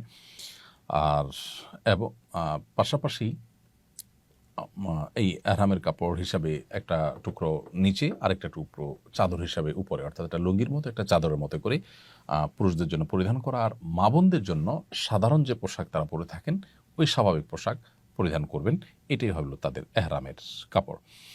তো এহরামের নিয়ম হলো যে আমরা মিকাতে গিয়ে না নামার সুযোগ না থাকে তাহলে তার আগে থেকে আমরা উত্তম রূপে মাথা থেকে পা পর্যন্ত পুরো শরীরকে ফ্রেশ করে, নখ, অবাঞ্ছিত লোম ইত্যাদি কেটে উত্তম রূপে গোসল করে তারপর আমরা এহরামের কাপড় পরিধান করব। 2 রাকাত নামাজ পড়ব, আমাদের কোনো ফরজ ওয়াক্ত হলে ফরজ নামাজ পড়ব, না হলে 2 রাকাত নামাজ পড়ে আমরা এহরামের কাপড় পরে ফেলবো। এরপর মিকাতের কাছাকাছি গিয়ে লাব্বাইকা হাজ্জান বা লাব্বাইকা উমরাতান, আপনি যেটা করছেন সেটা নিয়ত করে তারপর থেকে তালবিয়া শুরু করবেন। তাহলে এ হলো এহরাম আমরা কখন করব এবং এহরামের নিয়ম কি সে সম্পর্কে বিস্তারিত। যদি কারোর হজের ফ্লাইট বা উমরার ফ্লাইট আগে মদিনায় যায়, মদিনায় থেকে তারপরে তারা ব্যাক করবেন মক্কাতে হজের জন্য, তাহলে সেক্ষেত্রে তারা বাংলাদেশ থেকে বা যেখান থেকে যাবেন সেখান থেকে এহরাম পড়বেন না। তারা মদিনা থেকে যখন মক্কায় আসবেন তখন মিকাত পড়বে, সেই মিকাত থেকে তারা হজের এহরাম পড়বেন। আগের হজ বা ওমরা পালনকারীদের এহরামের কাপড় অন্যজন ব্যবহার করতে পারবে কিনা? আপনি জীবনে কখনো নিজে হজ করেছেন, আগে ওমরা করেছেন, আপনার সেই পুরাতন হজ বা ওমরার যে এহরামের কাপড় সেটা দিয়ে আপনি আবার নতুন করে বা পরবর্তীতে যে কোনো হজ বা ওমরা করতে পারবেন। এমনকি একজনে একটা কাপড়ে ওমরা করেছেন বা হজ করেছেন, তার কাপড় পবিত্র কাপড়ে, ধোয়া কাপড়ে আরেকজন এহরাম করে হজ বা ওমরা করতে পারবেন, এতে কোনো অসুবিধা নেই। অর্থাৎ হজ এবং ওমরার জন্য নতুন কাপড় হওয়া জরুরি নয়। এরপরে প্রশ্ন হলো মহিলাদের এহরামের পোশাক কেমন হবে? মহিলাদের এহরামের পোশাক হবে একেবারে সাধারণ স্বাভাবিক পোশাক, তবে তারা মুখের উপরে নেকাব বাঁধবেন না, আর হাত মোজা না পরে স্বাভাবিকভাবে থাকার চেষ্টা করবেন। বিশেষ করে বড় ওড়না যদি থাকে তাহলে সেক্ষেত্রে পরপুরুষের সামনে তার হাত প্রদর্শিত হতে পারে, সেরকম আশঙ্কা তৈরি হলে ওড়নার ভেতরে তিনি প্রবেশ করাবেন। বাস এইটুকু সতর্কতা যথেষ্ট। আর যদি এটা কঠিন হয়ে যায়, বরং তার সতর উন্মুক্ত হয়ে যেতে পারে, সবসময় ওনার ভিতরে রাখা সম্ভব হবে না, এরকম বড় ওড়না নেই বা এরকম কোনো পরিস্থিতি আছে, তাহলে সেক্ষেত্রে হাত মোজাও পরা যেতে পারে। সেরকম পরিস্থিতিতে সাধারণ অবস্থাতে হাত মোজা না পরে আপনার সেটাকে মুখমণ্ডলের মতো উন্মুক্ত রাখা, আর পরপুরুষের সামনে চলে আসে সেটাকে ঢাকার চেষ্টা করা। এটা হলো মেয়েদের এহরামের ক্ষেত্রে লক্ষণীয় এবং করণীয়। এর বাইরে তারা অবশ্য সাধারণ সব পোশাক পরবেন, পুরুষের মতো সেলাবিহীন হওয়া তাদের জন্য জরুরি নয়। শুধু মুখটা, ক্যাপগুলো পাওয়া যায় যে সমস্ত ক্যাপের মাথায় কাপড় ঝোলানো থাকে, যখন তারা পরপুরুষের সামনে বা রাস্তাঘাটে বা মুভমেন্টে থাকবেন, অন্যান্য পুরুষরা থাকবে, গায়ে মাহারামরা থাকবে, এরকম জায়গায় থাকবে, তখন তারা সে কাপড়টা ফেলে দিবেন। একদিকে তাদের পর্দা হয়ে যাবে, অপরদিকে মুখ বাঁধার যে ব্যাপারটা সেটাও কিন্তু হবে না। বিধায় এ সমস্ত ক্যাপগুলো আমাদের বোনরা ব্যবহার করতে পারেন, মায়েরা ব্যবহার করতে পারেন। আর যদি পরপুরুষের সামনে যাওয়ার মতো অপশন না থাকে, হোটেলে আছেন, রুমে আছেন, নিজস্ব জায়গায় আছেন, তাহলে মুখমণ্ডল খোলা রাখতে হবে, সেটাকে ঢাকবেন না। ব্যাস, এর বাইরে আলাদা কোনো নিষেধাজ্ঞা নেই। আর এহরামের প্রস্তুতি হিসাবে গোসল করা, অবাঞ্ছিত লোম, নখ ইত্যাদি কেটে পরিষ্কার করা, এগুলো পুরুষদের মতো নারীদের জন্য সমানভাবে প্রযোজ্য। এবং এহরামের পর 2 রাকাত সালাত আদায় করা, সব কিছুই যথাযথভাবে করবেন একজন পুরুষের মতো। এরপরে প্রশ্ন হলো এহরামের পর কোন কোন জিনিস নিষিদ্ধ? এহরামের পর একজন মুহরিমের জন্য, একজন হজ বা উমরা যাত্রীর জন্য মিকাতে নিয়ে এহরাম পড়েছেন, মিকাতের কাছাকাছি থেকে এহরামের নিয়ত করেছেন, এরপর থেকে তার জন্য যে সমস্ত বিষয়গুলো নিষিদ্ধ হয়ে যায়, তার এহরাম সংশ্লিষ্ট কাজ শেষ করে উমরা বা হজ সম্পাদন করার আগ পর্যন্ত সে কাজগুলো হলো, প্রথমত যৌনতার সংশ্লিষ্ট কথা এবং কাজ এগুলো থেকে বিরত থাকা, স্ত্রী সহবাস না করা, এটা তার জন্য আবশ্যক। তিনি মিকাত থেকে এহরাম করেছেন, এহরাম করে তিনি উমরা সম্পাদন করার আগ পর্যন্ত, অর্থাৎ মাথার চুল মুন্ডন করার আগ পর্যন্ত তার জন্য এটি হালাল নয়। অতএব এটি একটি কাজ, স্ত্রী সহবাস, স্বামী সহবাস, এটা থেকে বিরত থাকতে হবে এহরামরত অবস্থাতে। দ্বিতীয়ত, শিকার করা যাবে না, অর্থাৎ এই সময়ের মধ্যে কোনো প্রাণী শিকার করা যাবে না। আর তৃতীয়ত, পুরুষদের জন্য সেলাযুক্ত কাপড় পরিধান করা যাবে না। মেয়েরা অবশ্য সেলাযুক্ত সাধারণ পোশাক পরতে পারেন। এহরাম অবস্থায় পুরুষরা মাথা ঢাকবেন না এবং চেহারাও ঢাকবেন না। আর বোনরা মাথা ঢাকতে পারবেন, মাথা ঢাকবেন, তবে চেহারা তারা কাপড় দিয়ে বাঁধবেন না। পরপুরুষের সামনে গেলে সেক্ষেত্রে পর্দার জন্য ব্যবস্থা করবেন, কারণ মা আয়েশা রাদিয়াল্লাহু তাআলা আনহা তিনি যখন হজ করেছেন নবী সাল্লাল্লাহু আলাইহি ওয়াসাল্লামের সাথে, তিনি বলেছেন যে তিনি পুরুষদের দৃষ্টি সীমানায় চলে আসলে তার মাথার উপরের কাপড়টাকে তিনি টেনে দিতেন, তার মানে স্বাভাবিক অবস্থা তিনি খোলা রাখতেন। তো সেটি করতে হবে। এছাড়াও এহরাম অবস্থা যেটি নিষিদ্ধ তা হলো সুগন্ধি ব্যবহার করা, আতর ইত্যাদি ব্যবহার করা, এটি নিষিদ্ধ, নারী পুরুষ সকলের জন্যই। এবং এহরামরত অবস্থাতে চুল নখ ইত্যাদি কাটা, এটাও সকলের জন্য নিষিদ্ধ। তাহলে এই কাজগুলো এহরামরত অবস্থা নিষিদ্ধ। আবারও বলছি, স্ত্রী বা স্বামী সহবাস করা, শিকার করা, এবং পুরুষদের জন্য সেলাইযুক্ত কাপড় পরা, এবং পুরুষদের জন্য মাথা এবং মুখমণ্ডল ঢাকা, এগুলো নিষিদ্ধ। আর মেয়েদের জন্য মাথা ঢাকা নিষিদ্ধ নয়, তবে মুখমণ্ডল তাদের জন্য কাপড় দিয়ে বাঁধা নিষিদ্ধ। পরপুরুষের সামনে গেলে সেটা ভিন্ন কথা, তিনি ঢাকবেন তবে মুখ বাঁধবেন না। আর সুগন্ধিযুক্ত কোনো কিছু ব্যবহার করে নারী পুরুষ সবার জন্য নিষিদ্ধ, এবং চুল নখ কাটাও সবার জন্য নিষিদ্ধ। এগুলো হলো এহরামের নিষিদ্ধ কাজ। এই নিষিদ্ধ কাজগুলো নিষিদ্ধ থাকবে কতক্ষণ পর্যন্ত? যতক্ষণ পর্যন্ত তিনি চুল না কাটছেন বা চুল মাথা মুন্ডন না করছেন তার আগ পর্যন্ত, অর্থাৎ এহরাম শেষ হওয়ার আগ পর্যন্ত এগুলো বলবৎ থাকবে। তালবিয়া কোন সময় থেকে শুরু এবং কোন সময় শেষ করতে হয়? এহরাম বাঁধার পর থেকে আমরা এহরামের নিয়ত যখন করলাম, বাঁধা শুধু নয়, এহরামের কাপড় পরলে আসলে এহরাম বাঁধা হয় না। এহরামের কাপড় পরার পর আমরা বিমানে ফ্লাই করে গিয়ে মিকাত থেকে যখন আমরা নিয়ত করলাম লব্বাইক হজ্জান বা উমরাতান বললাম, তখন থেকে তালবিয়া শুরু হয়ে যাবে। লব্বাইক আল্লাহুম্মা লব্বাইক, লব্বাইক লা শারীকা লাক লব্বাইক, ইন্নাল হামদা ওয়ান নি'মাতা লাক ওয়াল মুলক লা শারীকা লাক। এই তালবিয়া আমরা পাঠ করতে থাকব কতক্ষণ পর্যন্ত?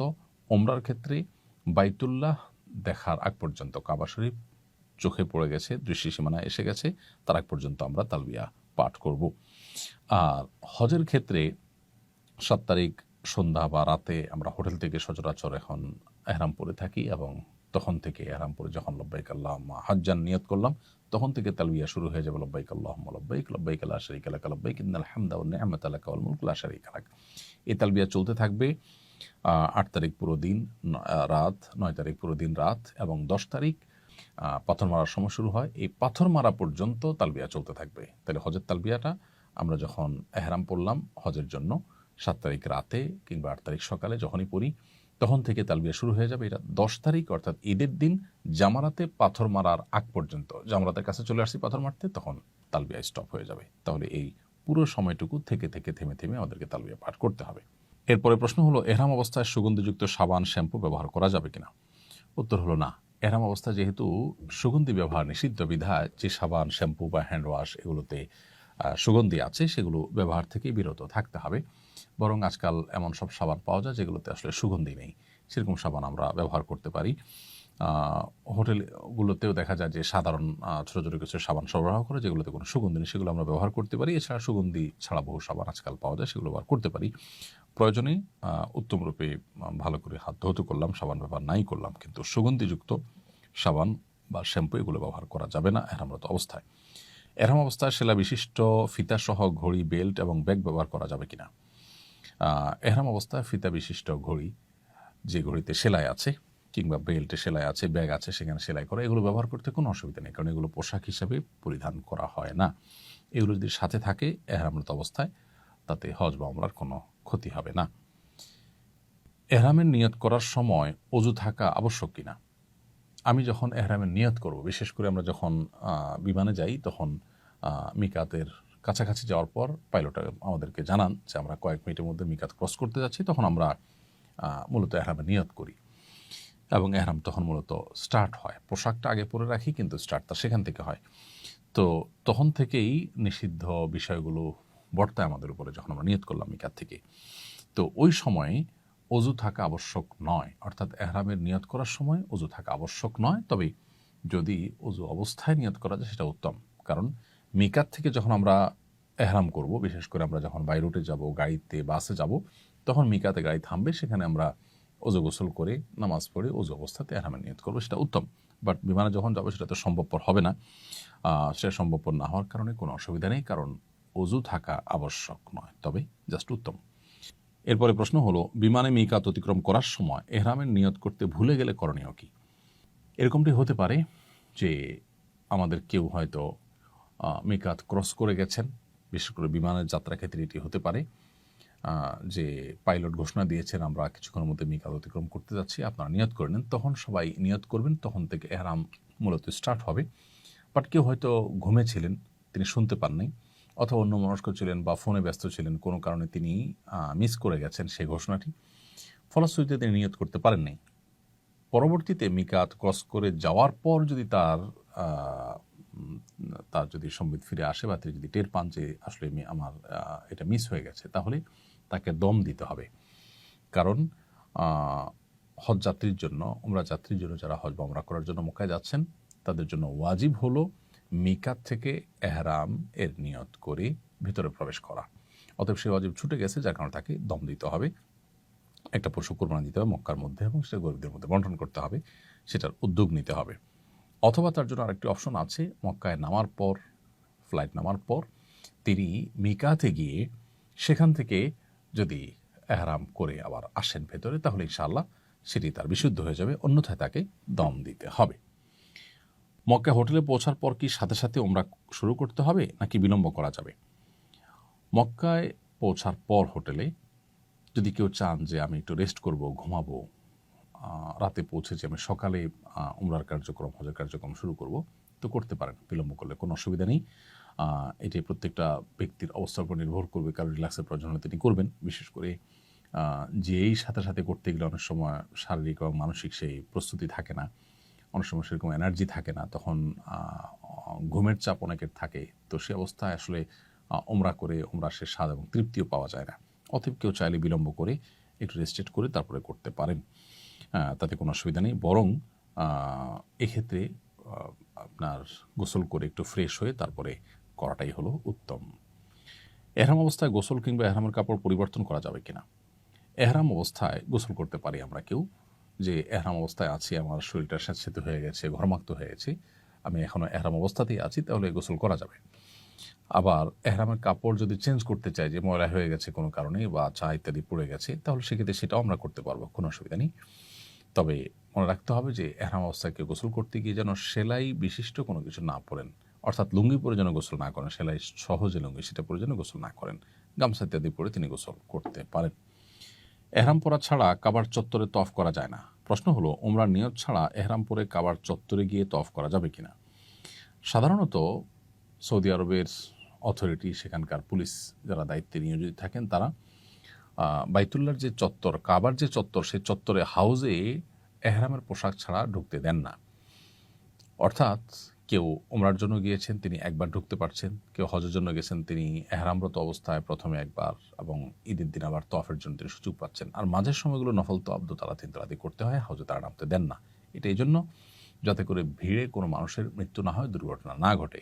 এখন কেউ মক্কায় আছেন, তার উমরার কাজ শেষ হয়ে গেছে, হোটেল অবস্থান করছেন, সাদা কাপড় পরে এহরাম পরে তিনি তফ করতে গেলেন, তিনি আসলে উমরাকারী নন। জাস্ট নিচে নামার ক্ষেত্রে পুলিশ যেহেতু এহরামের কাপড় দেখে নামতে দিবে, সেজন্য তিনি এটা পরে, এটা জায়েজ হবে কিনা? উত্তর হলে এটা অনুচিত হবে, কারণ এটা এক ধরনের অসততা, এটা এক ধরনের প্রতারণা। কারণ হলো, আপনার এই পোশাক দিয়ে আপনি বার্তা দিচ্ছেন আমি এহরামকারী, মূলত আপনি এহরামকারী নন। তো এই যে একটু ছলচাতুরি, এটা আসলে ইমানদারের সাথে যায় না, সেজন্য এটা অ্যাভয়েড করা উচিত। আমরা দোতলায়, তিনতলায় বা ছাদ দিয়ে আমরা তওয়াফ করার চেষ্টা করব। আর এহরামরত অবস্থাতে বিশেষ করে হজযাত্রীরা ঈদের দিন থেকে নিয়ে এরপরে বেশ অনেক দিন পর্যন্ত হাউজে যে কোনো পোশাকে নামার সুযোগ থাকে, বিধায় সেই সুযোগটাকে আমরা গ্রহণ করবো ইনশাআল্লাহ। এহরাম অবস্থায় দাড়ি খিলাল করলে যদি দাড়ি ছিঁড়ে আসে তাহলে এহরামের ক্ষতি হবে কিনা? দাড়ি খিলাল করতে গিয়ে একটা দাড়ি খসে গেল, অথবা মাথার চুল এটা আপনি চুলকাতে গিয়ে পড়ে গেল, তো ইচ্ছার বাইরে যদি এরকম হয়ে যায় কোনো অসুবিধা নেই। তবে এক্ষেত্রেও যদি 2টা বা 3টা চুল ছিঁড়ে যায়, তবে ওলামা একরাম, ফুকাহা একরাম অনেকে ফিদিয়া ওয়াজিব হওয়ার কথা বলেছেন।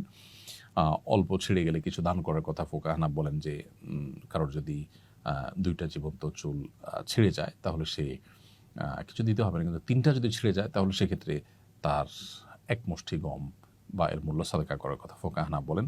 আর হাম্বলি ফকিগণ তারা বলেন যে জীবন্ত চুল 3টা যদি ছিঁড়ে যায় তাহলে ফিদিয়া ওয়াজিব হয়। ফিদিয়া হলো 6টা রোজা রাখা, কিংবা 3টা রোজা রাখা, কিংবা 6 জন মিসকিনকে খাদ্য দেওয়া, কিংবা একটা পশু কোরবানি করা, জবে করে মিসকিনদেরকে খাওয়ানো মক্কাতে। তো এই 3টার কোনো একটা করা, এটা আবশ্যক হয়ে যায় 3টা চুল ছিঁড়ে, এটা হাম্বলি ফকিদের মতে।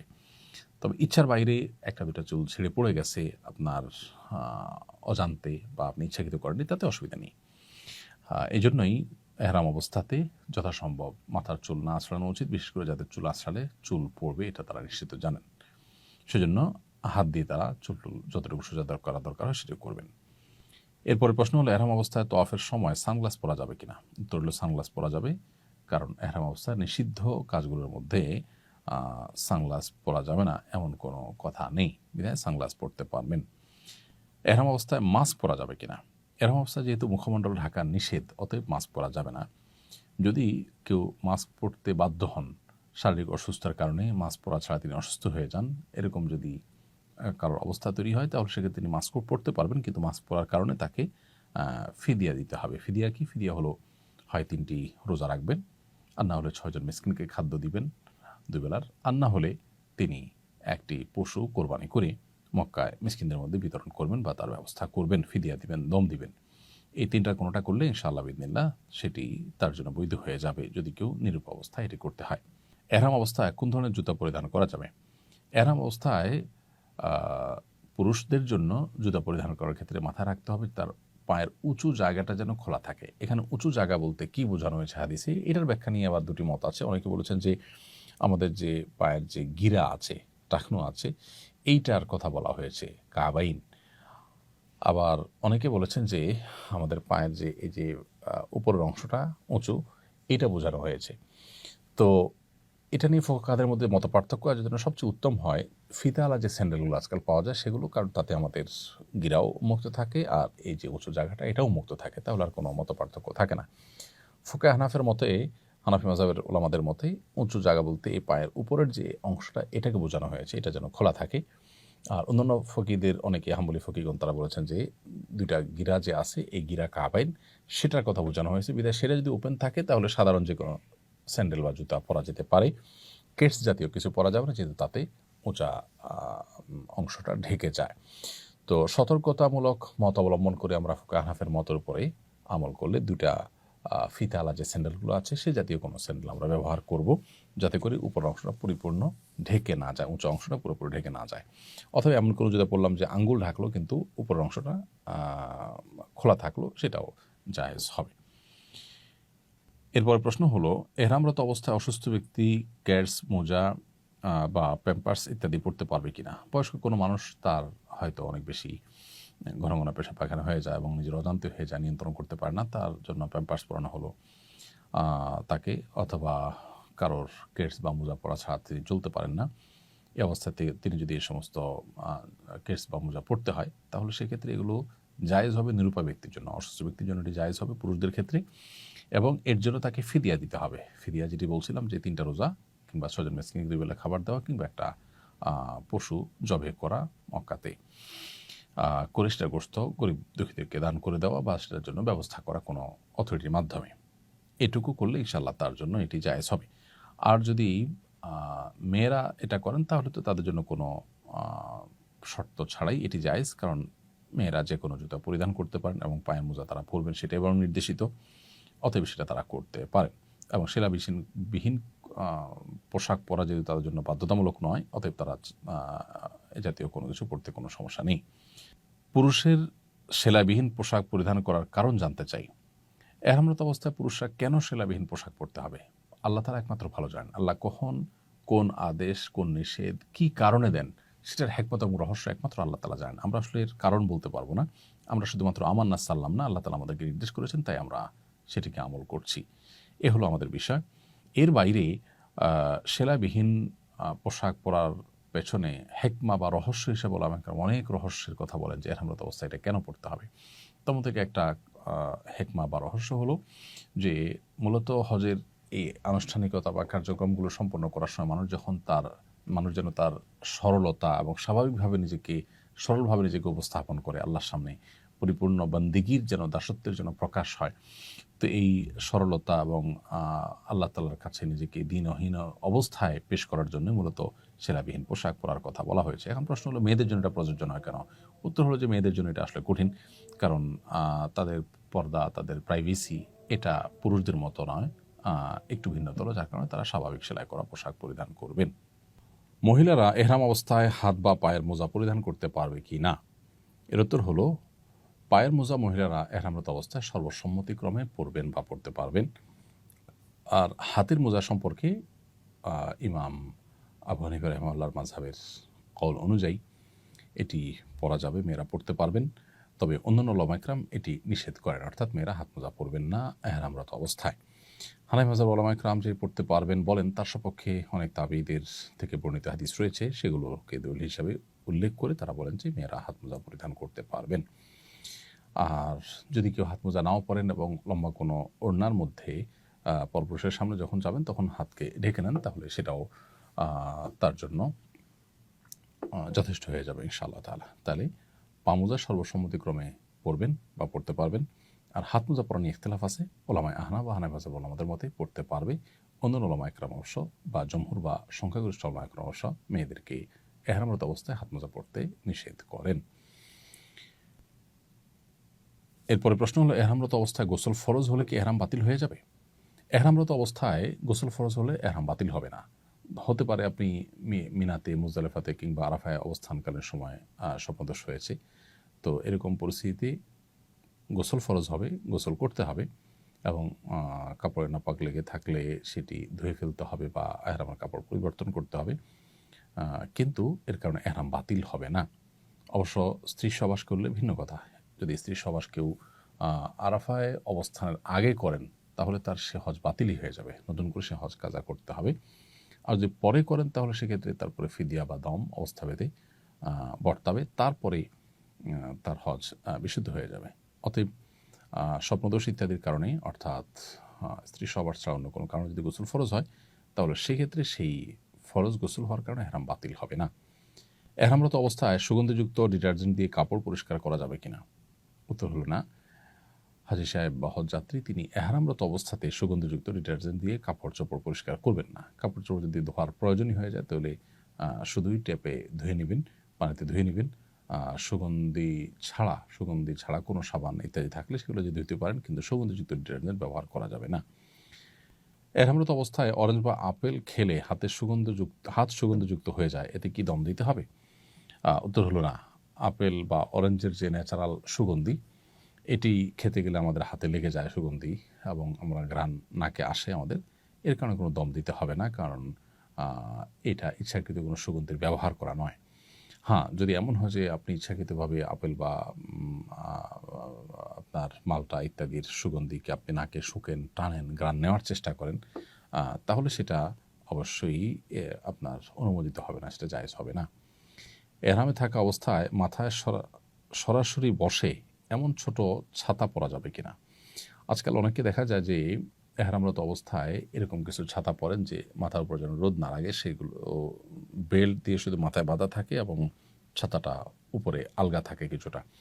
যেহেতু এটা মাথার সাথে অ্যাটাচ থাকে না টুপির মতো করে, অতএব এটা মাথা ঢাকার মতো বিষয় নয়, সেজন্য এটি জায়েজ হবে ইনশাআল্লাহ বিদিনিল্লাহ। বেল্ট দিয়ে শুধুমাত্র এখানে বেল্ট বা হুকের মতো কিছু দিয়ে জাস্ট ওটাকে ধারণ করে থাকে, আর ওটা মাথার উপরে আলগা থাকে ছোট করে ছাতার মতো করে।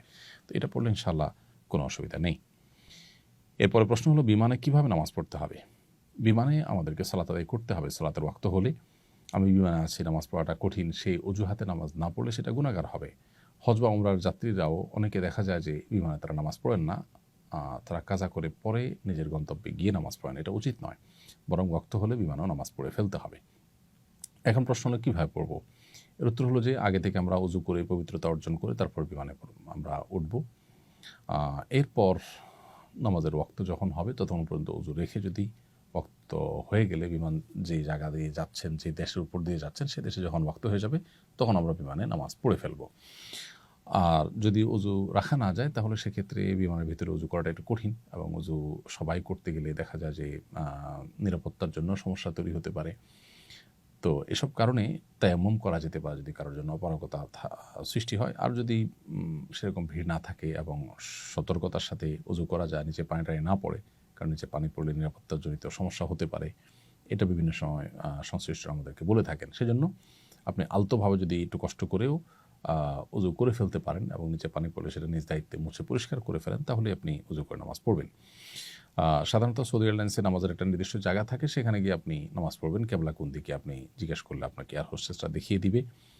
আর বাংলাদেশ থেকে আমরা যখন হজ বা উমরার ট্যুরে বা সৌদি আরবে যাব, তখন তো আমাদের যেদিকে বিমান যাবে ওই দিকেই সোজা কেবলা থাকে, আর ফেরার সময় উল্টা দিকে কেবলা থাকে। অতএব আমরা ওই জায়গায় নামাজ পড়ব। এছাড়া অন্য কোনো ফ্লাইটে হলে সেখানে একটু দাঁড়ানোর মতো জায়গাগুলোতে নামাজ পড়ার চেষ্টা করব। সেখানে যদি বাধা দেওয়া হয়, কোনোভাবে দাঁড়াতে না দেয়, তাহলে সিটে বসে কেবলামুখী হয়ে ঘুরে আমরা সালাত আদায় করবো। এটা হলো নিরুপায় হলে তখন আমরা সিটে বসে নামাজ পড়ব। যদিও এই নামাজ, অর্থাৎ যেটা আমি দাঁড়াতে পারলাম না, আমাকে দাঁড়াতে দেওয়া হয়নি, সেই জন্য সেটা পরবর্তীতে কাজা করলে ভালো হয়। কিন্তু চেষ্টা করব আমরা দাঁড়িয়ে নামাজ পড়ার এবং সময় মতো নামাজ পড়ার। তওয়াফের 7 চক্করে হাজরা আসওয়াদ কয়বার চুমু বা স্পর্শ করতে হয় জানলে উপকৃত হতাম। তওয়াফের সময় হাজরা আসওয়াদ পাথর প্রত্যেক চক্করেই চুমু দেওয়া সুন্নাত, যদি সে সুযোগ থাকে। এখন যে পরিমাণ ভিড় হয়, প্রত্যেক চক্করতে পরের কথা, পুরো 7 চক্করে একবারও চুমু দেওয়া সহজসাধ্য বিষয় নয়, বরং চুমু দিতে গেলে নিজে বা অন্যদেরকে ইনজুরি করতে হবে বা দুর্ঘটনার মুখোমুখি হতে হবে, এরকম পরিস্থিতি। অতএব চুমু দিতে না পারলে প্রত্যেক চক্করে চুমুর বিকল্প হিসাবে হাত দিয়ে দূর থেকে ইশারা করলেই যথেষ্ট হয়ে যাবে ইনশা আল্লাহ তাআলা। তওয়াফের সময় হাজরা আসওয়াদ হুবহু বরাবর ইশারা না করে একটু এদিক সেদিক হলে কোনো অসুবিধা হবে কিনা? উত্তর হলে কোনো অসুবিধা নেই। হাজরা আসওয়াদ পাথর বরাবর হলে আমরা হাত উত্তোলন করে আল্লাহু আকবার বলে ইশারা করে আরেকটা তওয়াফ শুরু করব। প্রত্যেক তওয়াফে এরকম আমরা করব। এখন হাজরা আসওয়াদ থেকে ঠিক বরাবর হলো কিনা, একটু আগে গেলাম কিনা, বা সামান্য একটু পরে আছি কিনা, এইটার কারণে আসলে কোনো অসুবিধা নেই। প্রথমত এটা ইশারা করাটা ফরজ ওয়াজিব কিছুই নয়, এটা সুন্নত। দ্বিতীয়ত হলো বরাবর একদম রশি দিয়ে মেপে বরাবর করা সম্ভব নয়, এটার প্রয়োজনও নেই। এটা করতে গিয়ে অনেক সময় আমরা দাঁড়িয়ে থাকি, অনেকে পেছনে ভিড় সৃষ্টি হয়, ভিড় তৈরি হয়, এটা করা উচিত নয়। মহিলাদের ঋতুস্রাব অবস্থায় এহরাম বাঁধা এবং তওয়াফ করা যাবে কিনা? ঋতুস্রাব অবস্থায় মেয়েরা এহরাম বাঁধতে পারেন, এহরামের নিয়ত করতে পারেন, লব্বাইক আল্লাহুম্মা লব্বাইক তালবিয়া পড়বেন, সবই করতে পারেন, শুধু তওয়াফটা করতে পারেন না। সেক্ষেত্রে মক্কা এসে তারা অপেক্ষা করবেন, যেদিন পবিত্র হবেন সেদিন তারা তওয়াফ করবেন। তওয়াফের নিয়ত কখন এবং কিভাবে করব? তওয়াফের নিয়ত হবে যখন আমরা তওয়াফ শুরু করব, অর্থাৎ আমি হারামে গেলাম, হারামে গিয়ে হাজর আসওয়াদ পাথর বরাবর যখন আসলাম, হাতের বাম পাশে হাজর আসওয়াদ পাথর এবং ডান পাশে সবুজ লাইট, তখন থেকে আমি তওয়াফের নিয়ত করব। আমি হারামের যে কোনো গেট দিয়ে ঢুকি না কেন, আমি চেষ্টা করব হাজর আসওয়াদ পাথর এর কাছে যেতে। পাথর কাছে বলতে পাথর বরাবর যেতে। পাথর বরাবর গিয়ে হাতের বামে পাথরকে রেখে ডানে সবুজ লাইট পড়বে, এই দুইটাকে রেখে তারপর আমরা শুরু করবো। অর্থাৎ তখন থেকে তওয়াফের নিয়ত হবে। অবশ্য নিয়ত বলতে এরকম আলাদা কোনো নিয়ত নয়, তবে ওই জায়গা থেকে তওয়াফটা স্টার্ট হবে এবং ওখানে আবার শেষ হবে। এরপর প্রশ্ন হলো, তওয়াফের সংখ্যা নিয়ে সন্দেহ হলে করণীয় কি? তওয়াফের সংখ্যা নিয়ে যদি সন্দেহ হয় যে আমি কয়বার তওয়াফ করেছি, তাহলে সেক্ষেত্রে আমরা কম সংখ্যকটাকে ধরে নেব। ধরুন 5 বার না 6 বার, এটা নিয়ে সন্দেহ হচ্ছে, 5 বার ধরে নেব। 6 বার না 7 বার, এটা নিয়ে সন্দেহ হচ্ছে, তাহলে 6ষ্ঠ বার আমি ধরে নেব। কমটা ধরে নিয়ে আমি তওয়াফ শেষ করব এবং নামাজের মতো এখানে কোনো সিজদা সুহুর ব্যাপার নেই। তবে চেষ্টা করা উচিত যাতে আমি কোনো প্রকার সন্দেহের মধ্যে না পড়ি এবং ভালো করে যাতে গুনে গুনে করা যায়। তারপরেও সন্দেহ তৈরি হয়ে গেলে আমরা কমটা ধরে ইনশাআল্লাহ তওয়াফ শেষ করব। এরপরে প্রশ্ন হলো, নফল তওয়াফের পরেও কি 2 রাকাত নামাজ পড়তে হবে? আল্লাহ রাব্বুল আলামিন কোরআনে কারিমে আমাদেরকে নির্দেশ করেছেন, ওয়াত্তাখিযু মিন মাকামি ইব্রাহিম মুসাল্লা, তোমরা মাকামে ইব্রাহিমের ওই জায়গাতে নামাজ পড়বে, অর্থাৎ ওই জায়গাকে নামাজের জন্য নির্ধারণ করবে আর জায়গায় নামাজ পড়বে। এই জন্য মাকাম ইব্রাহিমকে সামনে রেখে তার আশপাশে নামাজ পড়া এটা সুন্নাত। একেবারে বরাবর সামনে রেখে কাছাকাছি নামাজ পড়ার সুযোগ নেই, আজকাল অনেক ভিড় হয়, এই জন্য আমরা একটু দূর থেকেও মাকাম ইব্রাহিমের কে সামনে রেখে 2 রাকাত নামাজ পড়ার চেষ্টা করবো ইনশাআল্লাহ। যদি একেবারে বরাবর সামনে রেখে পড়া না যায় তাহলে যে কোনো জায়গায় হারামে 2 রাকাত নামাজ পড়লে আদায় হয়ে যাবে। এখন প্রশ্ন হলো, এই যে তওয়াফের পরে 2 রাকাত নামাজ, এটা নফল তওয়াফ যেগুলো হয় আমরা উমরার পর, হজের পর বা তার আগে পরে করে থাকি, মাঝে করে থাকি, সেগুলোর পরে 2 রাকাত পড়তে হবে কিনা? উত্তর হলো হ্যাঁ, নফল তওয়াফের পরেও এই 2 রাকাত নামাজ প্রযোজ্য হবে। অতএব নফল তওয়াফের পরেও আমরা 2 রাকাত নামাজ পড়তে হবে। 2 রাকাতের প্রথম রাকাতে সূরা ইখলাস, সূরা কাফিরুন, কুল ইয়া আইয়ুহাল কাফিরুন, এবং দ্বিতীয় রাকাতে সূরা ইখলাস বা কুল হুয়াল্লাহু আহাদ, এটা পড়াটা উত্তম। অন্যগুলো পড়লেও আদায় হয়ে যাবে। নফল তওয়াফ 7 চক্করের কম করা যায় কিনা? নফল তওয়াফ 7 চক্করের কম করা যায় কিনা, এটা হলো আমাদের মধ্যে ইখতিলাফ আছে। তবে বেশিরভাগ আমাদের মতই হলো যে নফল তওয়াফও 7 চক্কর করতে হবে, 7 চক্করের কম নয়, এবং এটাই নিরাপদ, যার কারণে আমরা নফল তওয়াফ করলেও সেটা 7 চক্কর পূর্ণ করব ইনশাআল্লাহ তাআলা। তওয়াফের মধ্যে অজু ছুটে গেলে কি পুনরায় তওয়াফ শুরু করতে হবে? তওয়াফের মধ্যে যদি অজু ছুটে যায় তাহলে আপনি অজু করতে পারেন। আজকাল মাতাফেরই এক পাশে পেছনের দিকে আসলে অজু করার জায়গা আছে, নারী পুরুষ জন্য আলাদা। ওয়াশরুম না থাকলে অজুর ব্যবস্থা আছে, সেখান থেকে অজু করে আমরা যেই অবস্থায় আমার অজু ছুটেছে, যত চক্করের যে জায়গাতে, ঠিক সেখান থেকে আমরা আবার শুরু করব, অর্থাৎ পুনরায় শুরু করা জরুরি নয়। এরপরে প্রশ্ন হলো, তওয়াফের মধ্যে বিরতি দিলে কি তওয়াফ বিশুদ্ধ হবে? তওয়াফের মধ্যে যদি ছোটোখাটো বিরতি হয়, একটু পানি পান করলেন, কোনো কারণে একটু বসতে হলো 1-2 মিনিটের জন্য, অথবা নামাজের ওয়াক্ত হলো, নামাজ পড়ে নিলেন, জামাত দাঁড়ায় যাচ্ছে তখন নামাজ পড়ে নিলেন, তো এরকম ছোটোখাটো বিরতি যদি হয়, অজু ছুটে গেলে অজু করে নিলেন, তাতে অসুবিধা নেই। কিন্তু যদি বিরতিটা অনেক বড় হয়, দীর্ঘ হয়, আপনি তওয়াফ 2টা বা 3টা চক্কর দিয়ে চলে গেলেন হোটেলে, রেস্ট শেষ করে ঘুমায় তারপর আসলেন, তাহলে এইটা বিশুদ্ধ হবে না, বরং সেক্ষেত্রে নতুন করে আপনাকে তওয়াফ শুরু করতে হবে। তওয়াফের প্রত্যেক চক্করের জন্য নির্দিষ্ট কোনো দোয়া আছে কিনা? তওয়াফের প্রত্যেক চক্করের জন্য আলাদা কোনো দোয়া নেই, তবে রুকনে ইয়ামানি থেকে মাকাম পর্যন্ত হাজর আসাদ পাথরের যে কোণা, অর্থাৎ কাবার হাজর আসাদ পাথরটা যে কোণাতে আছে তার আগের যে কোণাটা, এই জায়গার মধ্যবর্তী স্থানে আমরা রব্বানা আতিনা ফিদ দুনিয়া হাসানা ওয়া ফিল আখিরাতি হাসানা ওয়া কিনা আযাবান নার, এই দোয়াটা পড়বো। এটি হাদিস আলাদা করে নির্দেশিত। এর বাইরে বাকি জায়গাতে আমরা যে কোনো দোয়া, কোরআন হাদিসে বর্ণিত দোয়া বা নিজের ভাষায় যে কোনো দোয়া আল্লাহর কাছে নিবেদন করতে পারবো। পাশাপাশি এখানে তাসবিহ, তাহলিল, তেলাওয়াত ইত্যাদি, দুরূদ ইত্যাদি আমরা নিবেদন করতে পারবো। অর্থাৎ বিশেষ দোয়া বলতে শুধুমাত্র হাজর আসাদ পাথর যে কোণা আছে সেটি এবং তার আগের কোণা, অর্থাৎ রুকনি ইয়ামানি যেটাকে বলা হয়, এই 2 কোণার মধ্যবর্তী যে জায়গাটা, এখানে আমরা রব্বানা আতিনা ফিদ দুনিয়া হাসানা ওয়া ফিল আখিরাতি হাসানা ওয়া কিনা আযাবান নার, শুধু এটি নির্ধারিত, এটি পড়তে হবে, আর বাকি সময় ঐচ্ছিক। নারীরা মাহরাম ছাড়া একাকী তওয়াফ করতে পারবে কিনা? উত্তর হলো হ্যাঁ, নারীরা মাহরাম ছাড়া একাকী তওয়াফ করতে পারবেন। কেউ মাহরামের সাথে হজে গেছেন, সফরে গেছেন, মাহরাম হোটেলে আছেন, তিনি একাকী তওয়াফ করলেন, বা মাহরাম হারামে আছেন, বসে আছেন, ভদ্রমহিলা তওয়াফ করছেন, একাকী তিনি করতে পারবেন, কিন্তু তার প্রাইভেসিটা গুরুত্বপূর্ণ। তার জন্য যদি রিস্কি হয়, পর্দার খেলাফ হয়, সেখানে অসাধু অসৎ মানুষজন অনেকে সেখানে পকেটমারির জন্য যায়, অন্যান্য খারাপ উদ্দেশ্যে কেউ যেয়ে থাকতে পারে। তো এই জন্য নিরাপদ হয়, ভালো হয় নিজের কোনো মাহরামকে সাথে নিয়ে তওয়াফ করা, এবং তিনি তার সিকিউরিটি এবং সেফটির বিষয়টা দেখা এবং তাকে সাহায্য করা। কিন্তু একাকী তওয়াফ করতে চাইলে, বিশেষ করে তিনি যদি সতর্কতার সাথে নিজের মতো করে করতে চান, করতে পারবেন। এরপরে প্রশ্ন হলো, রমল কি? রমল কিভাবে করতে হয়? রমল হলো তওয়াফের প্রথম 3টি চক্কর একটু জোরে জোরে দেওয়া, একটু দৌড়ে দৌড়ে হাঁটার চেষ্টা করা। এটা বর্তায় হলো আমরা যাওয়ার পর তওয়াফে কুদুম যেটাকে বলা হয়, প্রথম তওয়াফ যেটা, অর্থাৎ প্রথম মক্কায় গিয়ে আমরা উমরার জন্য যে তওয়াফটা করছি, ওই তওয়াফের ক্ষেত্রে এটি প্রযোজ্য হয়, অন্য কোনো তওয়াফের ক্ষেত্রে এটি প্রযোজ্য হয় না। রমল হলো একটু জোরে জোরে দৌড়ানো, এবং এটা যদি সম্ভব না হয় ভিড়ের কারণে, তাহলে একটু দূর দিয়ে দৌড়ানোর ভান করাও উচিত। আর যদি পুরো জায়গা না হয়, তো যেখানে একটু গ্যাপ থাকে বা মানুষজনের ভিড় কম থাকে, সেখানে একটু হালকা দৌড়ানোর স্টাইলে হাঁটা, এটাই হলো রমল মূলত। তো এটা করা সুন্নাত, এটা ওয়াজিব না অবশ্য, কোনো কারণে ছুটে গেলে হজ বা উমরার অসুবিধা হবে না, কিন্তু ইচ্ছাকৃত এটা ছাড়া উচিত নয়। পুরো সফরে একবারও হাজর আসাদ পাথর চুমু দিতে না পারলে হজ হবে কিনা? উত্তর হলো যে হাজর আসাদ পাথর চুমু দেওয়া এটা আসলে হজ বা উমরা বিশুদ্ধ হওয়ার জন্য কোনো শর্ত নয়, এটা কোনো ফরজ কাজ নয়। যার কারণে পুরো সফরে যদি একবারও আমরা হাজর আসওয়াদ পাথর চুমা দিতে না পারি তাতে হজ বা উমরার কোনো অসুবিধা নেই, হয়ে যাবে। বরং চুমু দিতে গেলে পাথর মানুষকে ধাক্কা দিতে হবে, কষ্ট দিতে হবে, এরকম পরিস্থিতি থাকলে সেটা না করাই বরং উত্তম। যদি কেউ পুরো সফরের মধ্যে যখন ফ্রি থাকে, যেমন সকাল 7টা, 4:30, 7টার দিকে, অর্থাৎ ফজর নামাজের 1-1.5 ঘন্টা পর, কিংবা রাত আপনার এশার নামাজের 1-1.5 ঘন্টা পর, এই সময়টাতে তুলনামূলক একটু ভিড় কম থাকে। তো এরকম কোনো একটা সময়ে কেউ যদি চুমু দেওয়ার সুযোগ পান ভিন্ন কথা, ভালো।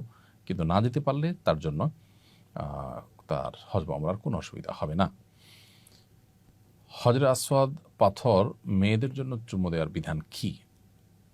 তারা সুযোগ পেলে কি চুমু দিতে পারবেন? অবশ্যই মেয়েরাও হজরে আসওয়াদ পাথর চুমু দেওয়ার মতো সুযোগ থাকলে অবশ্যই তারা চুমু দিবেন। নারীদের জন্য এটা পুরুষদের মতোই সুন্নাহ, কিন্তু ওই যে পুরুষদের সাথে ধাক্কাধাক্কি, ভিড়ে অন্যদেরকে কষ্ট দেওয়া, নিজের পর্দা প্রাইভেসি লঙ্ঘন হওয়ার মতো আশঙ্কা যদি থাকে তাহলে অবশ্যই তারা সেটা অ্যাভয়েড করবেন এবং দূর থেকে ইশারা করে তওয়াফের কাজ শেষ করবেন। ওমর রাদিয়াল্লাহু তাআলা হতে বর্ণিত হাদিসে উল্লেখ আছে, কালো পাথরের কোনো ক্ষমতা নেই। নবীজি চুমু দেওয়াতে তিনিও চুমু দিয়েছেন, তাহলে আবার চুমু দিলে গুনাহ মাফ হয় কিভাবে? দেখুন, এখানে ওমর রাদিয়াল্লাহু তাআলা মূলত বোঝাতে চেয়েছে যে পাথরের বিশেষ কোনো ক্ষমতা নেই যে আমাকে আল্লাহর কাছ থেকে কিছু পাইয়ে দিবে বা আমার কোনো মনের বাসনা পূরণ করবে। এটাকে যেহেতু চুমু দেওয়া সুন্নাহ, অতএব কেউ যেন এটাকেই কোনো ক্ষমতার আধার বা ক্ষমতার কেন্দ্র মনে না করে, সেই জন্য তিনি এটি বলেছেন। আর গুনাহ মাফ করার বিষয়টা তো আল্লাহ তাআলা গুনাহ মাফ করেন। এই কাজটা করলে আল্লাহ তাআলা গুনাহ মাফ করেন, অর্থাৎ এটা পাথরের কোনো ক্ষমতা নয়। মূলত পাথরের প্রতি কারোর অতিভক্তি হয়ে এরকম বিশ্বাস বা শিরকপূর্ণ ধারণা যেন না আসে, সেজন্য তিনি এটি বলেছেন। তওয়াফ করার সময় প্রত্যেক চক্করের শুরু থেকে বিসমিল্লাহ আল্লাহু আকবার বলতে হবে এবং তওয়াফ করার শুরুতে কোন দোয়া পড়া সুন্নাত? তওয়াফ করার শুরুতে বিসমিল্লাহ আল্লাহু আকবার বলে আমরা তওয়াফ করব এবং হাজর আসওয়াদ পাথর বরাবর যখনই প্রত্যেক চক্করে আমরা বিসমিল্লাহ আল্লাহু আকবার বলবো। আর প্রথম চক্করে বিসমিল্লাহ আল্লাহু আকবার বলে তওয়াফ যে শুরু করব, এই তওয়াফ শুরু করার পরে আরেকটি বাক্য বলা সুন্নাত, সেটা হলো যে আল্লাহুম্মা ঈমানান বিক ওয়া তাসদীকান বিকিতাবিক ওয়া ওয়াফাআন বিআহদিক ওয়াত্তিবাআন লিসুন্নতি নবিয়্যিক মুহাম্মদ সাল্লাল্লাহু আলাইহি ওয়াসাল্লাম।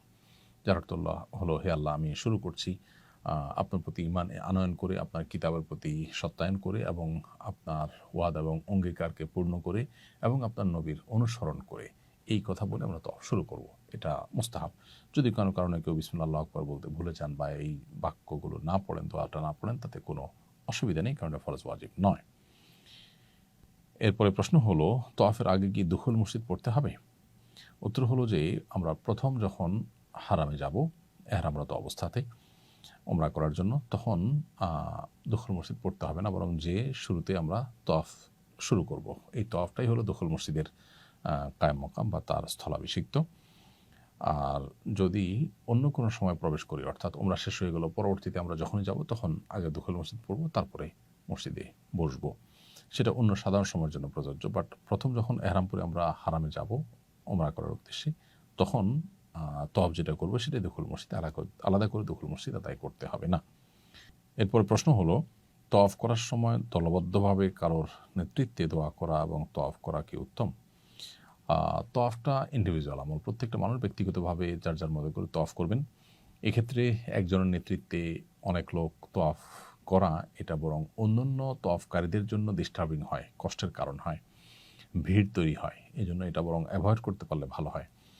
আর বিশেষ করে কেউ একজন দোয়া পড়লেন, তার সাথে সাথে অন্যরা সুরে সুর মিলিয়ে, তালে তাল মিলিয়ে দোয়া পড়লেন, এটাও কোরআন সুন্নাহ বর্ণিত বা নির্দেশিত কোনো বিষয় না, বরং এখানে প্রত্যেকে যার যার মতো দোয়া করবেন। আর আল্লাহর কাছে কায়েম অনুবাক্যে একেবারে দিনহীনভাবে মিসকিনের মতো করে কান্নাকাটি করে সর্বোচ্চ বিনয়ের সাথে দোয়া করার জন্য আসলে একাকিত্বে এবং নির্জনতার সাথে নিজে নিজে দোয়া করাটা সবচেয়ে উত্তম হয়। ওখানে নির্জনতাও তো আর সম্ভব হয় না, অন্তত আশেপাশে পরিচিত লোকজন নিয়ে আপনার তওয়াফ করতে গেলে সেভাবে দোয়া করাটা অনেক সময় সম্ভবপর হয় না।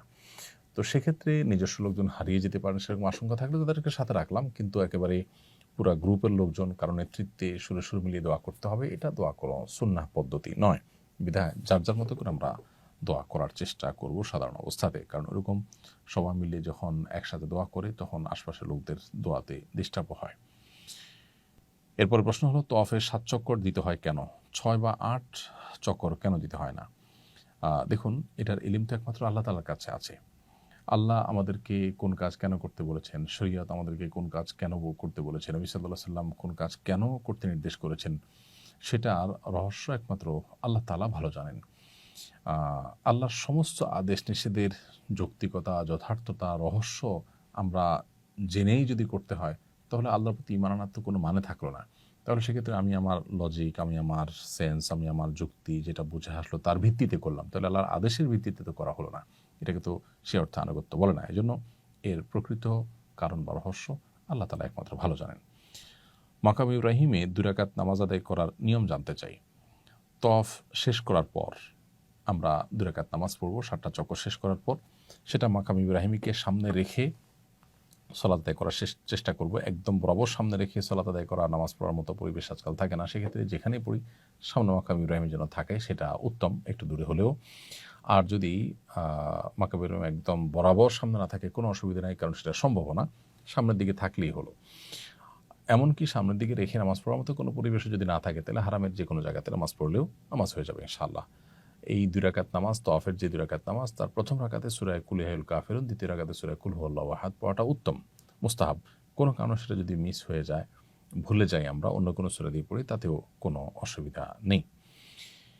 কিভাবে কোরবানি করা উত্তম? এজেন্সিতে বা ব্যাংকে জমা দেওয়া, নাকি অন্য কোনো উপায়? দেখুন, কোরবানির বিষয়টি প্রত্যেকটা মানুষের ব্যক্তিগত ব্যাপার। কোরবানি আপনি কিভাবে করবেন? আমি তো বলি যে সবচেয়ে ভালো হয় মক্কায় যদি আপনার কোনো পরিচিত প্রবাসী লোকজন থাকেন, তাদেরকে দায়িত্ব দিলেন, কোরবানির দিন তারা যে একটা পশু কিনলেন এবং পশু কিনে কোনো স্লটার হাউসে নিয়ে সেটা জবাই করলেন। আপনার পক্ষ থেকে আপনাকে জানা দিলেন যে কোরবানি হয়ে গেছে। গোশতগুলো তিনি তার বাসায় নিয়ে গেলেন বা কাউকে দিলেন, যেটা খুশি করলেন। এটা হলো সবচেয়ে ভালো যদি সেই সুযোগটা থাকে। তো সে সুযোগ নিশ্চয়ই সবার নাই। সেক্ষেত্রে দ্বিতীয় অপশন হলো ব্যাংকে বা সৌদি পোস্ট সহ সৌদি আরবের সরকারি অথরাইজড বিভিন্ন প্রতিষ্ঠানে কোরবানি করা যায়। তাদের কাছ থেকে কুপন নিয়ে আইলেন। একেক সময় একেক রকম রেট থাকে, ৬০০-৭০০ রিয়াল। তো যে টাকাই হোক সে টাকা দিয়ে আপনি কুপন নিয়ে আইলেন, মানে হলো তারা আপনার পক্ষ থেকে ঈদের দিন কোরবানি করে দিবেন। এটা তারা দায়িত্বপ্রাপ্ত এবং সরকারিভাবে তাদেরকে মনিটরিং করা হয়। তারা কুপনের এগেইনস্টে কোরবানি করে দিবেন এবং এখানে কোনো তসরুফ হওয়ার কোনো ভয় নেই। নিশ্চিন্তে আপনি সেখানে কোরবানির জন্য টাকা দিতে পারেন এবং কুপন তাদের কাছ থেকে কিনে নিতে পারেন। তৃতীয় উপায় হলো যে আপনার খুবই বিশ্বস্ত জানাশোনা লোকজন, যে লোক আপনার সাথে ফ্রড প্রতারণা করবে না, শতভাগ নিশ্চিন্ত, যিনি নিজের হাতে আপনার কোরবানি করবেন, সেক্ষেত্রে গ্রুপের সবার পক্ষ থেকে বাজারে গিয়ে কোরবানির পশু কিনে তিনি জবে করলেন। এটাও করা যেতে পারে। কিন্তু এই তৃতীয়টা খুবই রিস্কি। কারণ এখানে আসলে আমরা কাউকে বিশ্বাস করলেও তিনি আবার আরেকজনকে বিশ্বাস করতে গেলেন সরল মনে। সেই জায়গায় প্রতারণা হওয়ার সম্ভাবনা থাকে। একই পশু জবাই করে কয়েকজনকে ছবি ভিডিও পাঠিয়ে সবার কাছ থেকে টাকা নেওয়ার মতো প্রতারণার কাজগুলো সেখানে হয়ে থাকে। এজন্য ব্যাংকে টাকা দেওয়াটা সবচেয়ে সেফ, অথবা একান্ত নিজস্ব লোক যে নিজের হাতে কোরবানি করবে, কোনো ভাইয়ের কাছে যাবে না, তার কাছে দেওয়া যেতে পারে টাকা। এক্ষেত্রে ফোকায়ে আহনাফের মতে যেহেতু ঈদের দিন কোরবানি করার আগে মাথা মুন্ডন করা যাবে না, এই সিরিয়াল মেনটেন করা ওয়াজিব যেহেতু আহনাফ ওলামা ইকরামের মতে, অতএব সেই ক্ষেত্রে ব্যাংকে টাকা দিলে আবার ব্যাংক ঠিক কখন আপনার কোরবানি করবে সেটা আপনি জানেন না। এটা একটু জটিলতা তৈরি হয়। এই ক্ষেত্রে অবশ্য সৌদি আরব ওলামা ইকরামের বক্তব্য হলো যে আপনি ব্যাংকে দায়িত্ব দিয়েছেন, আপনি দায়মুক্ত হয়ে গেছেন। সো আপনার কোরবানি কখন করছে না করছে আপনার দেখার দরকার নেই, আপনি মাথা মুন্ডন করে ফেলেন। বাট ওলামায়ে আহনাফ কোরবানি নিশ্চিত হওয়ার আগে মাথা মুন্ডন করতে নিষেধ করেন। সেজন্য যদি ব্যাংকে দেন তাহলে আপনাকে একটা সার্টেন টাইম অপেক্ষা করতে হবে যে এর মধ্যে কোরবানি হয়ে গেছে নিশ্চিত, তারপর আপনি মাথা মুন্ডন করলেন, অথবা আপনি নিজ দায়িত্বে কাউকে দিয়ে কোরবানি করালেন। এটা হলো ওলামা আহনাফের মতে। অবশ্য সৌদি আরব ওলামা ইকরামের মতে এই সিরিয়াল মেনটেন করা আবশ্যক নয়, বিধায় আপনি ব্যাংকে দেওয়াটা সবচেয়ে সেফ, অথবা নিজ হাতে কোরবানি করবেন এরকম কারো কাছে টাকা দিলেন, সেটা হলো নিরাপদ। সাফা মারওয়া সাই করার নিয়ম কি? তওয়াফ শেষ করার পর আমরা সাফা পাহাড়ের দিকে যাব। সাফা পাহাড়ের কাছে যেয়ে আমরা আয়াত পড়ব, ইন্না সাফা ওয়াল মারওয়াতা মিন শাআইরিল্লাহ।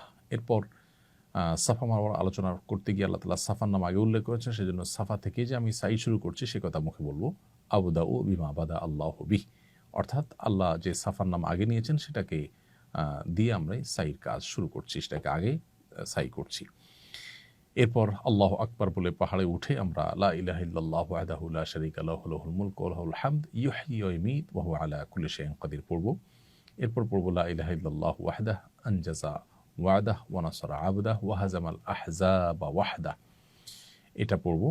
এরপর কেবলামুখী হয়ে কাবা যদি দেখা যায় কাবার দিকে ফিরে, আর দেখা না গেলে সেদিকে ফিরে 2 হাত তুলে আল্লাহর কাছে মন ভরে যে কোনো দোয়া আল্লাহর কাছে নিবেদন করবো। এটা দোয়া কবুলের জায়গা। কিছুক্ষণ দোয়া করার পর আবার আমরা পড়বো লা ইলাহা ইল্লাল্লাহু ওয়াহদাহু লা শারীকা লাহু লাহুল মুলকু ওয়া লাহুল হামদু ইউহয়ি ওয়া ইউমীতু ওয়া হুয়া আলা কুল্লি শাইইন কাদির লা ইলাহা ইল্লাল্লাহু ওয়াহদাহু আনজাযা ওয়া'দাহু ওয়া নাসারা আবদাহু ওয়া হাযামাল আহজাবা ওয়াহদাহু। এরপর আবার দোয়া করব। কিছুক্ষণ দোয়া করার পর আবার ওই উদ্যানটা বাক্য আবার পড়ব। এরপর আবার আল্লাহর কাছে দোয়া করব। এইভাবে দোয়া করে তারপরে আমরা মারওয়া পাহাড়ের দিকে যাব। মারওয়া পাহাড়ে যাওয়ার পর সেখানে উঠে আবার এই লা ইলাহা ইল্লাল্লাহু ওয়াহদাহু লা শারীকা লাহু লাহুল মুলকু ওয়া লাহুল হামদু ওয়া হুয়া আলা ইউহয়ি ওয়া ইউমীতু ওয়া হুয়া আলা কুল্লি শাইইন কাদির লা ইলাহা ইল্লাল্লাহু ওয়াহদাহু আনজাযা ওয়া'দাহু ওয়া নাসারা আবদাহু ওয়া হাযামাল আহজাবা ওয়াহদাহু। এটা পড়ে আবার কিবলামুখী হয়ে দোয়া করব এবং কিছুক্ষণ দোয়া করার পর আবার এটা পড়ব, আবার দোয়া করব। এভাবে 3 বার দোয়া, 3 বার এই বাক্যগুলো পাঠ করব। এরপরে মারওয়া পাহাড় দিকে আসবো। সাফা থেকে মারওয়া গেলাম, একটা চক্কর হলো, মারওয়া থেকে সাফা আসলাম, আরেকটা চক্কর হবো। সাফা থেকে শুরু হবে, মারওয়া শেষ হবে। এবং এই যে দোয়া করা, এটা প্রত্যেক চক্করেই কিন্তু দোয়া প্রযোজ্য এবং 3 বার দোয়া, 3 বারে বাক্যগুলো পাঠ করা, এটা বেশিরভাগ হাজি সাহেবরা জানেন না বা করেন না। আর সাফা মারার মধ্যবর্তী যে সবুজ লাইটের জায়গাটা, সেখানে পুরুষরা একটু জোরে হাঁটবেন, সম্ভব হলে একটু দৌড়ানোর ভান করবেন এবং মেয়েরা স্বাভাবিকভাবে হাঁটবেন। এ হলো সাফা মারওয়া সাই করার সম্পূর্ণ নিয়ম। সাফা মারওয়া সাই করার মধ্যবর্তী সময়গুলোতে আমরা মনে মনে জিকির করতে পারি, দোয়া করতে পারি, চুপচাপ থাকতে পারি, এটা আমরা করব। সাফা মারওয়া সাইর পূর্বের দোয়া বসে বসে করা যাবে কিনা? সাফা মারওয়া সাই করার সময় যে আমরা প্রত্যেকটা চক্কর শুরুর আগে যে আমরা পাহাড়ের উপরে দোয়া করব, এটা বসেও করা যেতে পারে। বিশেষ করে যদি কেউ দাঁড়াতে অসুবিধা হয়, তিনি বসে করলেও দোয়া হবে ইনশাআল্লাহ। এরপর প্রশ্ন হলো সাই করতে অজু জরুরি কিনা? উত্তর হলো সাইর সময় অজু থাকা জরুরি না, তবে তওয়াফের সময় অজু থাকা জরুরি। অজু ছাড়া তওয়াফ হবে না, কিন্তু সাইটা অজু ছাড়াও হতে পারে। তবে অজু অবস্থায় সাই করতে পারলে উত্তম। কোনো কারণে সাইয়ের মাঝে যদি অজু চলে যায়, আপনি সাই কন্টিনিউ করতে পারবেন। সাফা মারওয়া সাই করার সময় সবুজ লাইটের মাঝখানে কেন দৌড়াতে হয়? সাফা মারওয়া সাই করার সময় সবুজ লাইটের এই জায়গাটাতে দৌড়ানো সুন্নাহ।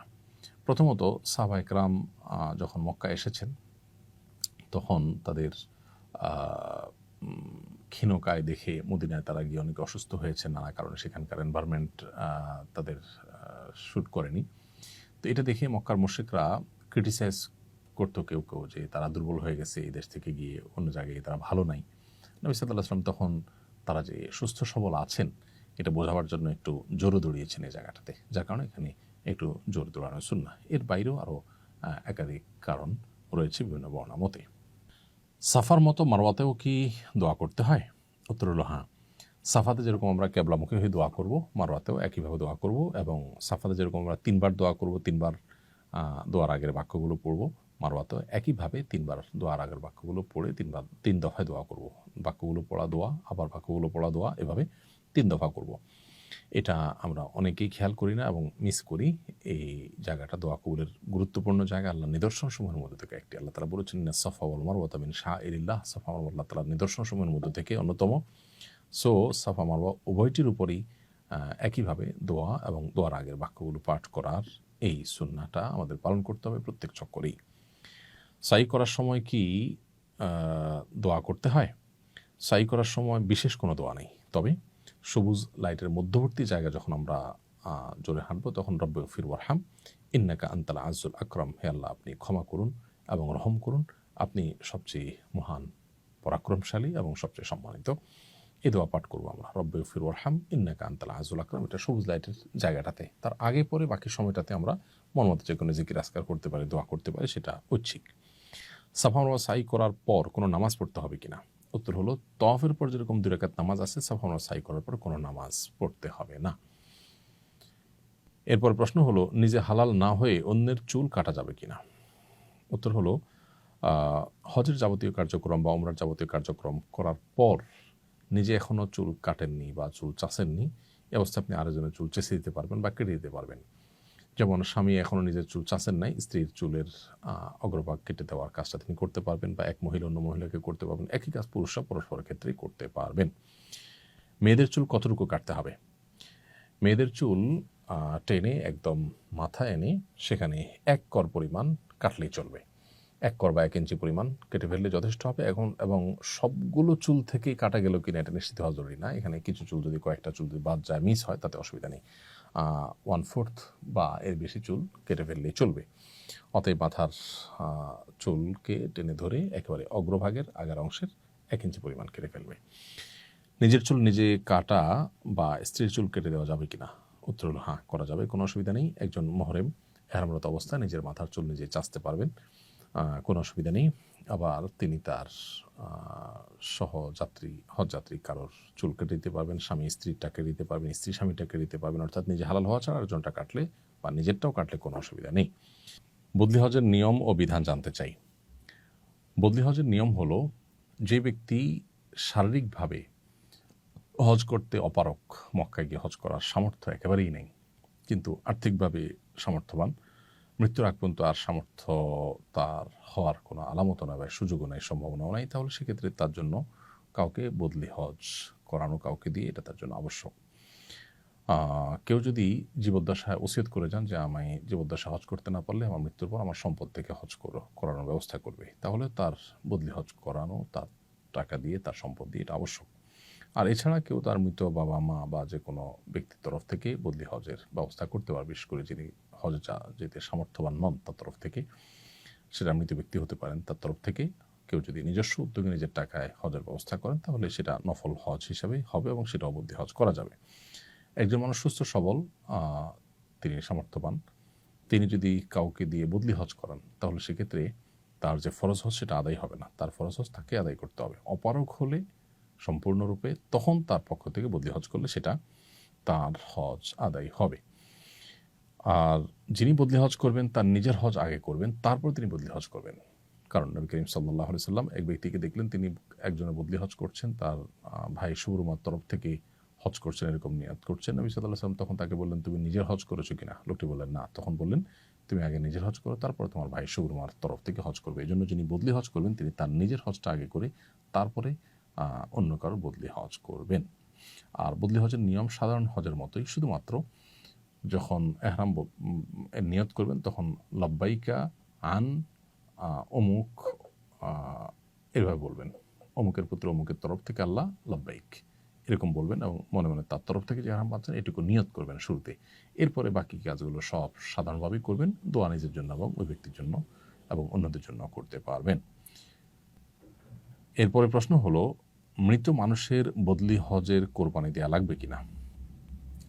মৃত মানুষের জন্য যদি হজ করেন, সেক্ষেত্রে সাধারণ হজের মতোই এফরাদ হলে আপনার সেক্ষেত্রে কোরবানি লাগবে না। আর তামাত্তু কিংবা কেরান হজ যদি করেন, তাহলে সেক্ষেত্রে যথানিয়মে আপনাকে কোরবানি করতে হবে।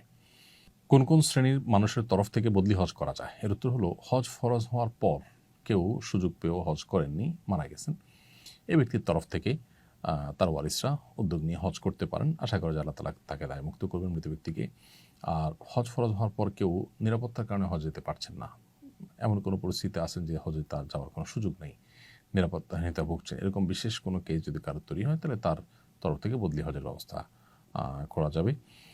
আর যদি কেউ এমন কোনো রোগে আক্রান্ত হন যেটা থেকে আসলে আর সুস্থ হওয়ার আশঙ্কা না, যেমন বার্ধক্যজনিত সমস্যা, হজ ফরজ হয়েছে, তার এই পরিমাণ টাকা হয়েছে, কিন্তু আসলে আর্থিক সঙ্গতি থাকলেও শারীরিক সেই সামর্থ্য আর নেই এবং সুস্থ হওয়ার আশাও নাই, এরকম যদি হয়, তাহলে তার তরফ থেকে বদলি হজ করানো যাবে। একটু অসুবিধা হতে পারে, একটু কষ্ট হতে পারে, এই অজুহাতে বদলি হজ করলে কিন্তু তার দায়মুক্ত হবেন না তিনি। মহিলারা মাহরাম নেই, উপযুক্ত কোনো মাহরাম নেই, এরকম যদি হয়, তাহলে সেক্ষেত্রে তিনিও বদলি হজের উদ্যোগ নিতে পারেন। সরকারি নিয়মের বাধ্যবাধকতার কারণে কেউ হজে যেতে পারছেন না, এরকম ব্যক্তির তরফ থেকেও বদলি হজ করা যেতে পারে। জুতা পরে তওয়াফ ও সাই করা যাবে কিনা? উত্তর হলো যে, জুতা যদি পবিত্র থাকে তাহলে এটা পরে তওয়াফ সাই করতে অসুবিধা নেই। তবে এহরামরত অবস্থায় যে তওয়াফটা হয়, সেই তওয়াফ যদি হয়, যেটা ফরজ তওয়াফ ওমরা বা হজের ক্ষেত্রে, সেই তওয়াফ যদি হয়, তাহলে জুতা এমন হতে হবে যে জুতায় যে পায়ের উঁচু অংশটা, সেটা অনেক ওলামাদের মতে টাকনুগিরা, আবার অনেকের মতে হলো উপরের পিঠের অংশটা, এটা যেন ঢাকা না থাকে, সেরকম স্যান্ডেল পরে করতে পারেন। আর নফল তওয়াফের ক্ষেত্রে যে কোনো জুতা পরে তিনি তওয়াফ করতে পারেন, যে জুতা পাক থাকে, পবিত্র থাকে। তবে আজকাল হারামে দোতলায় বা উপরে আপনার এই যে জায়গাতে মানুষ তওয়াফ করে, সেই জায়গাতে আবার নামাজও পড়া হয়, অতএব একান্ত প্রয়োজন না হলে জুতা পরে তওয়াফ না করাই উচিত। কারণ হলো জুতা পরে তওয়াফ করার কারণে ওই জায়গাটা ধুলায় ভরে যায়, অনেকে জুতা পরে সেখানে, এবং অনেকে পরার কারণে জুতা ভরে যায়, সেখানে মানুষের সিজদা দিতে অসুবিধা হয়, আল্লাহর ঘরের সম্মানেরও খেলাফ। সেজন্য এটা অ্যাভয়েড করতে পারলে ভালো হয়। কিন্তু কারো যদি পায়ে অসুবিধা হয়, তিনি পবিত্র জুতা পরে তওয়াফ করতে পারবেন। আর নফল তওয়াফ হলে সেক্ষেত্রে তো মুজা পরেও তওয়াফ করতে কোনো অসুবিধা নেই। এরপরে প্রশ্ন হলো, আরাফা ও মুজদালিফায় অবস্থানকালে তায়াম্মুম করে সালাত পড়তে পারবে কিনা? আরাফা বা মুজদালিফা অবস্থানকালে যথারীতি অজু করে নামাজ পড়তে হবে। যদি পানির কোনো ব্যবস্থা না থাকে, অন্য সাধারণ অবস্থাতে যখন তায়াম্মুম করা যায় সেরকম পরিস্থিতি তৈরি হলে তখন তায়াম্মুম এখানেও করা যাবে। কিন্তু ভিড় আছে এই অজুহাতে পানি দিয়ে অজু না করে তায়াম্মুম করার সুযোগ নেই। আরাফার ময়দানে গোসল করা যাবে কিনা? উত্তর হলো, আরাফার ময়দানে গোসল করা শুধু যাবেই নয়, বরং বেশিরভাগ ফুকাহা একরামের মতে আরাফার ময়দানে গোসল করা মুস্তাহাব। একটু ফ্রেশনেস আসবে, দোয়াতে মনোযোগ আসবে, সেজন্য গোসল করা মুস্তাহাব। অবশ্য গোসল করার মতো পরিবেশ না থাকলে গোসল করার জন্য বিশেষভাবে কষ্ট না করলেও চলবে। মা বোনদের জন্য গোসল করার মতো ভালো পরিবেশ আজকাল থাকে না, যার কারণে পর্দার বিধান লঙ্ঘন করে তারা গোসল করতে যাওয়ার দরকার নেই। ওয়াশরুমের ভিতরে পাইপ দিয়ে যেমন গোসল করতে পারেন, বাহিরে টেপ থাকে, সেখানে গোসল করলে পর্দা এবং সতর এগুলোর প্রতি লক্ষ্য করে যদি গোসল করা যায় তাহলে সেক্ষেত্রে গোসল করা যাবে, বরং করা উত্তম। আর না করতে পারলে অসুবিধা নেই। আরাফার ময়দানে জোহর আসর কি একত্রে আদায় করতে হবে? এর উত্তর হলো, আরাফার ময়দানে জোহর এবং আসর এক আজানে দুই একামতে, অর্থাৎ জোহর পড়ে এরপরে আরেকটা একামত দিয়ে আসর পরপরইভাবে দুটোটা আদায় করাটা সুন্নাহ। এটা একদল উলামাদের মত, কারণ নবী সাল্লাল্লাহু আলাইহি ওয়াসাল্লাম এমনটি করেছেন।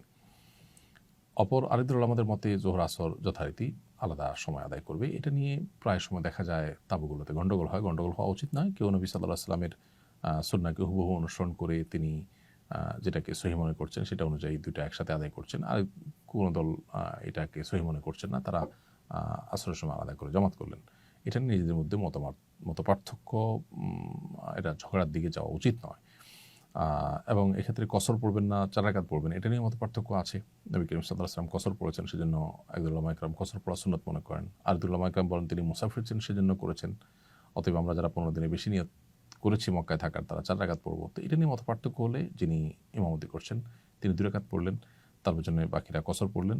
যারা মনে করেন যে 4 রাকাত পড়তে হবে, আমরা মুকিম 15 দিনের বেশি নিয়ত করেছি, তারা 2 রাকাত প্লাস করলেন, ব্যাস হয়ে গেল। সালাম ফিরানোর পর তারা 2 রাকাত যোগ করে নিলেন।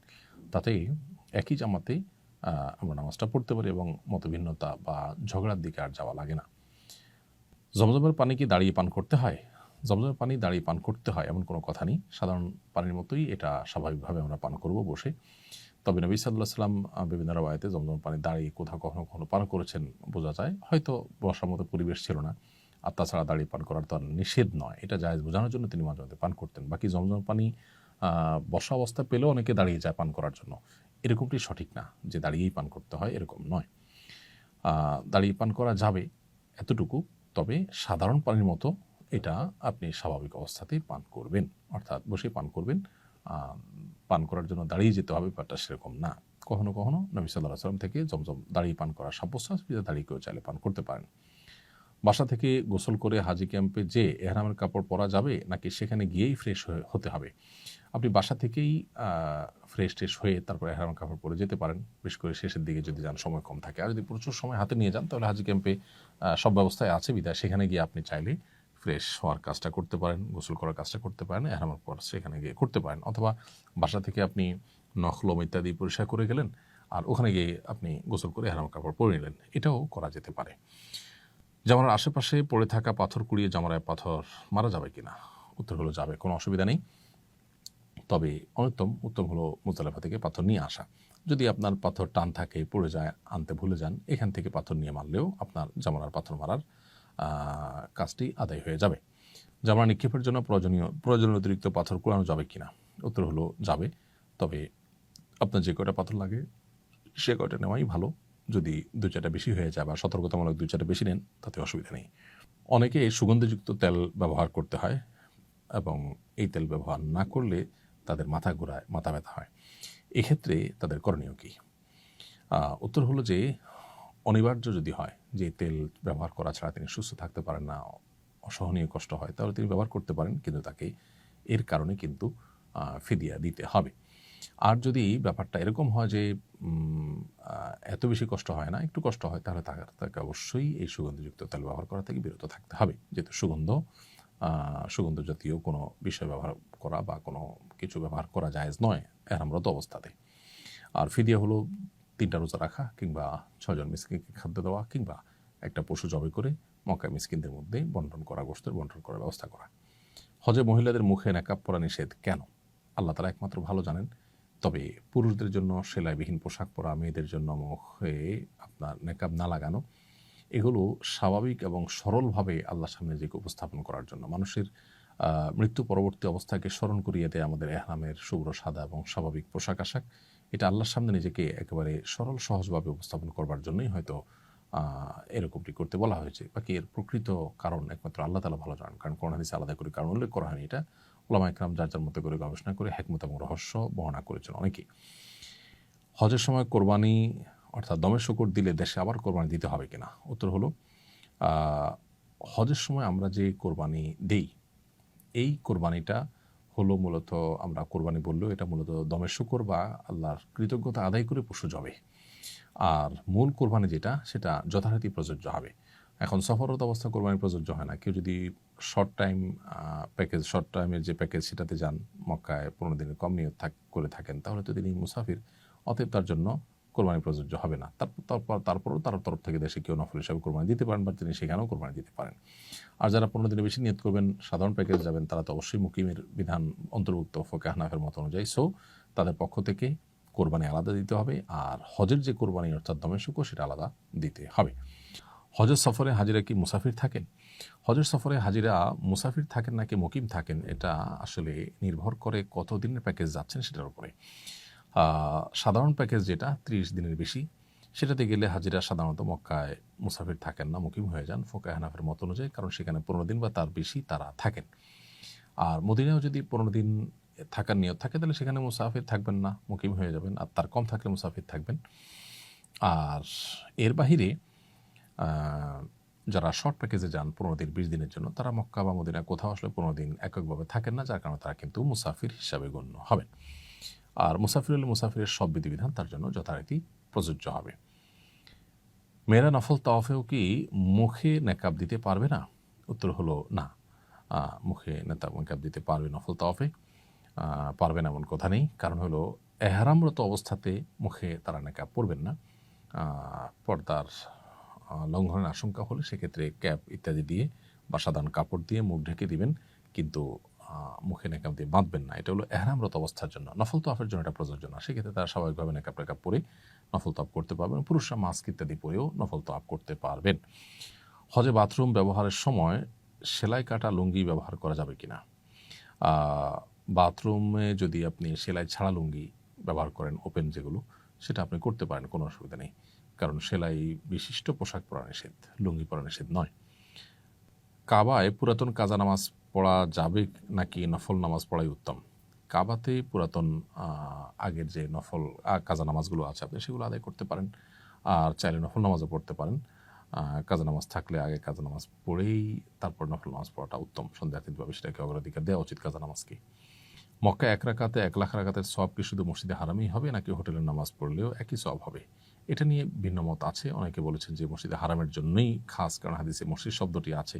আবার অনেকে বলেছেন হারাম এরিয়ার মধ্যেই, হারামের এরিয়া যে অর্থাৎ হারামের যে পুরো সীমানা বিশাল বড় কয়েক মাইল জুড়ে, এই পুরোটার মধ্যেই একই ফজিলত প্রযোজ্য। এই দ্বিতীয় মতটা অধিকতর গ্রহণযোগ্য বিধায় আপনার হারামের এরিয়াতে হোটেলেও কেউ যদি নামাজ পড়েন, ইনশাআল্লাহ বিদিনিল্লাহ তিনি 1 রাকাতে 1 লাখ রাকাতের সওয়াব পাবেন। এবং এ ব্যাপারে সৌদি আরবের স্থায়ী কমিটির যে ফতোয়া বিষয়ক যে স্থায়ী কমিটি রয়েছে, তাদের ফতোয়াও একই রকম।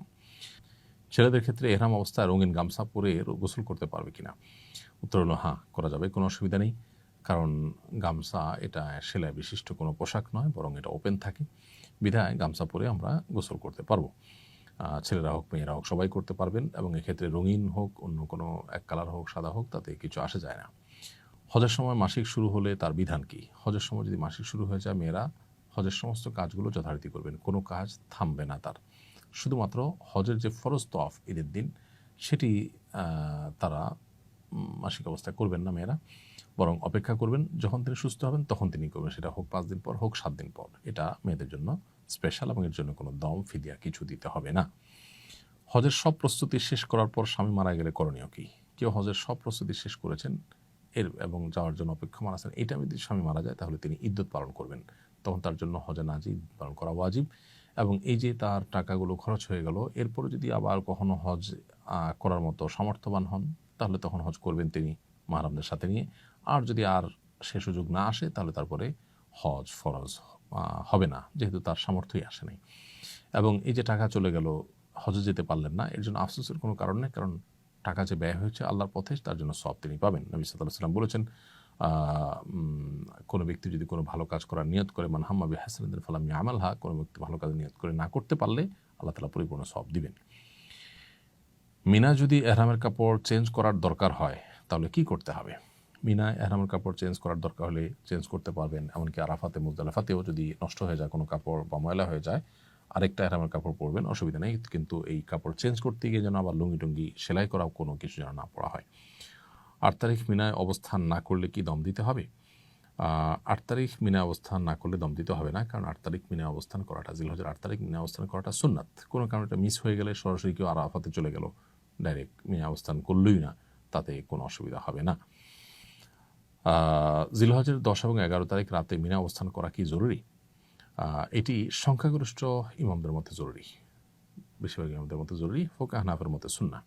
নবী সাল্লাল্লাহু আলাইহি ওয়াসাল্লাম অবস্থান করেছেন বিদায় 10 তারিখ 11 তারিখ রাত মক্কার হোটেলে না কাটিয়ে মিনায় কাটাবার চেষ্টা করা উচিত আমাদের। জামারাতে নিক্ষেপের জন্য মুজদালিফা থেকে কঙ্কর না নিলে গুনাহ হবে কিনা? জামারাতে নিক্ষেপের জন্য মুজদালিফা থেকে কঙ্কর নেওয়াটা উত্তম, মুস্তাহাব, কিন্তু অন্য কোনো জায়গা থেকে, মিনা থেকে নিলেও আপনার জামারাতে পাথর মারা আদায় হয়ে যাবে, তাতে অসুবিধা নেই। তবে একেবারে জামরার কাছাকাছি, জামরার সামনে থেকে একান্ত নিরুপায় না হলে, প্রয়োজন না হলে সেখান থেকে না নেওয়া উচিত, একটু দূর থেকে মিনা থেকে নেওয়া উচিত। আর সবচেয়ে ভালো মুজদালিফা থেকে, তাহলে মুজদালিফা থেকে নেওয়া উত্তম। কোনো কারণে মিস হলে মিনার অন্য কোনো জায়গা থেকে নেবেন, কিন্তু একেবারে ঠিক জামরার সামনে থেকে করানোটা অনুত্তম, অনুচিত, মাকরুহ। যে জিকির বা দোয়া সাফা মারওয়ায় পড়া হয় সেগুলো বাংলায় করা যাবে কিনা? সাফা মারওয়ায় যে বাক্যগুলো পাঠ করা হয়, লা ইলাহা ইল্লাল্লাহু ওয়াহদাহু লা শারীকা লাহু লাহুল মুলকু ওয়া লাহুল হামদু ইউহয়ি ওয়া ইউমীতু ওয়া হুয়া আলা কুল্লি শাইইন কাদির, লা ইলাহা ইল্লাল্লাহু ওয়াহদাহু আনজাযা ওয়া'দাহু ওয়া নাসারা আবদাহু ওয়া হাযামাল আহজাবা ওয়াহদাহু, এগুলো হাদিসে যেভাবে বর্ণিত হয়েছে ঠিক এভাবে পাঠ করাটাই উত্তম, বাংলা না করে।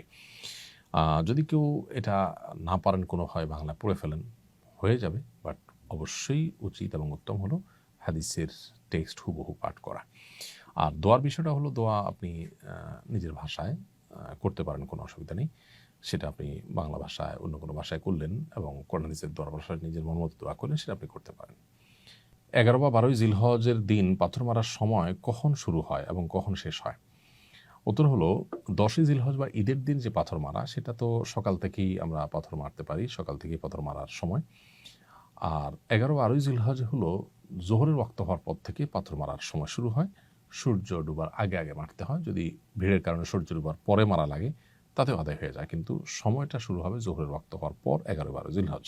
অতএব এই 2 দিন 11, 12 বা 13 তারিখেও যদি কেউ থাকেন, সেই দিনগুলোতে পাথর নিক্ষেপ করতে হবে জোহরের ওয়াক্ত হওয়ার পর থেকে। হজে যাওয়ার আগে সাধারণত ঋণ থাকলে সেগুলো শোধ করে যেতে বলা হয়, কিন্তু জীবনে অনেক বান্দার হক নষ্ট করেছি, সব মনে নেই, চিনি না কিংবা এখন আর যোগাযোগ নেই, এই ঋণ কিভাবে শোধ করব? এর উত্তর হলো, অজানা মানুষদের ঋণ পরিশোধ করার জন্য আনুমানিক কত টাকা হতে পারে সেই পরিমাণ টাকা গরিব দুঃখীদেরকে দান করে দিবেন তাদের তরফ থেকে। ঋণ যারা পাবেন, যাদের কাছে আপনি ঋণী, সেই পাওনাদারদের তরফ থেকে নিয়ত করুন আল্লাহ এর সবটা তাদের আমল নামে আপনি দিয়ে দেন, এভাবে দিলে আপনি দায়মুক্ত হবেন ইনশাআল্লাহ। বাংলাদেশের কোনো হাজি লাগেজে তামাক পাতা, জর্দা কিংবা গুল নিয়ে যান, মাঝে মধ্যে তারা সৌদি ইমিগ্রেশনে ধরাও পড়েন, এ বিষয়ে হাজিদের প্রতি বিশেষ কোনো নির্দেশনা দিবেন? হ্যাঁ, এটা আমাদের একেবারেই অনুচিত। অনেক হাজি সাহেবরা তামাক পাতা, সাদা পাতা, জর্দা, গুল এগুলো নিয়ে যান। সৌদি আরবে মাদকদ্রব্যের মধ্যে এই তামাক জাতীয় এই জিনিসগুলোকে গণ্য করা হয়, যার কারণে এয়ারপোর্টে হ্যাসেলের শিকার হন।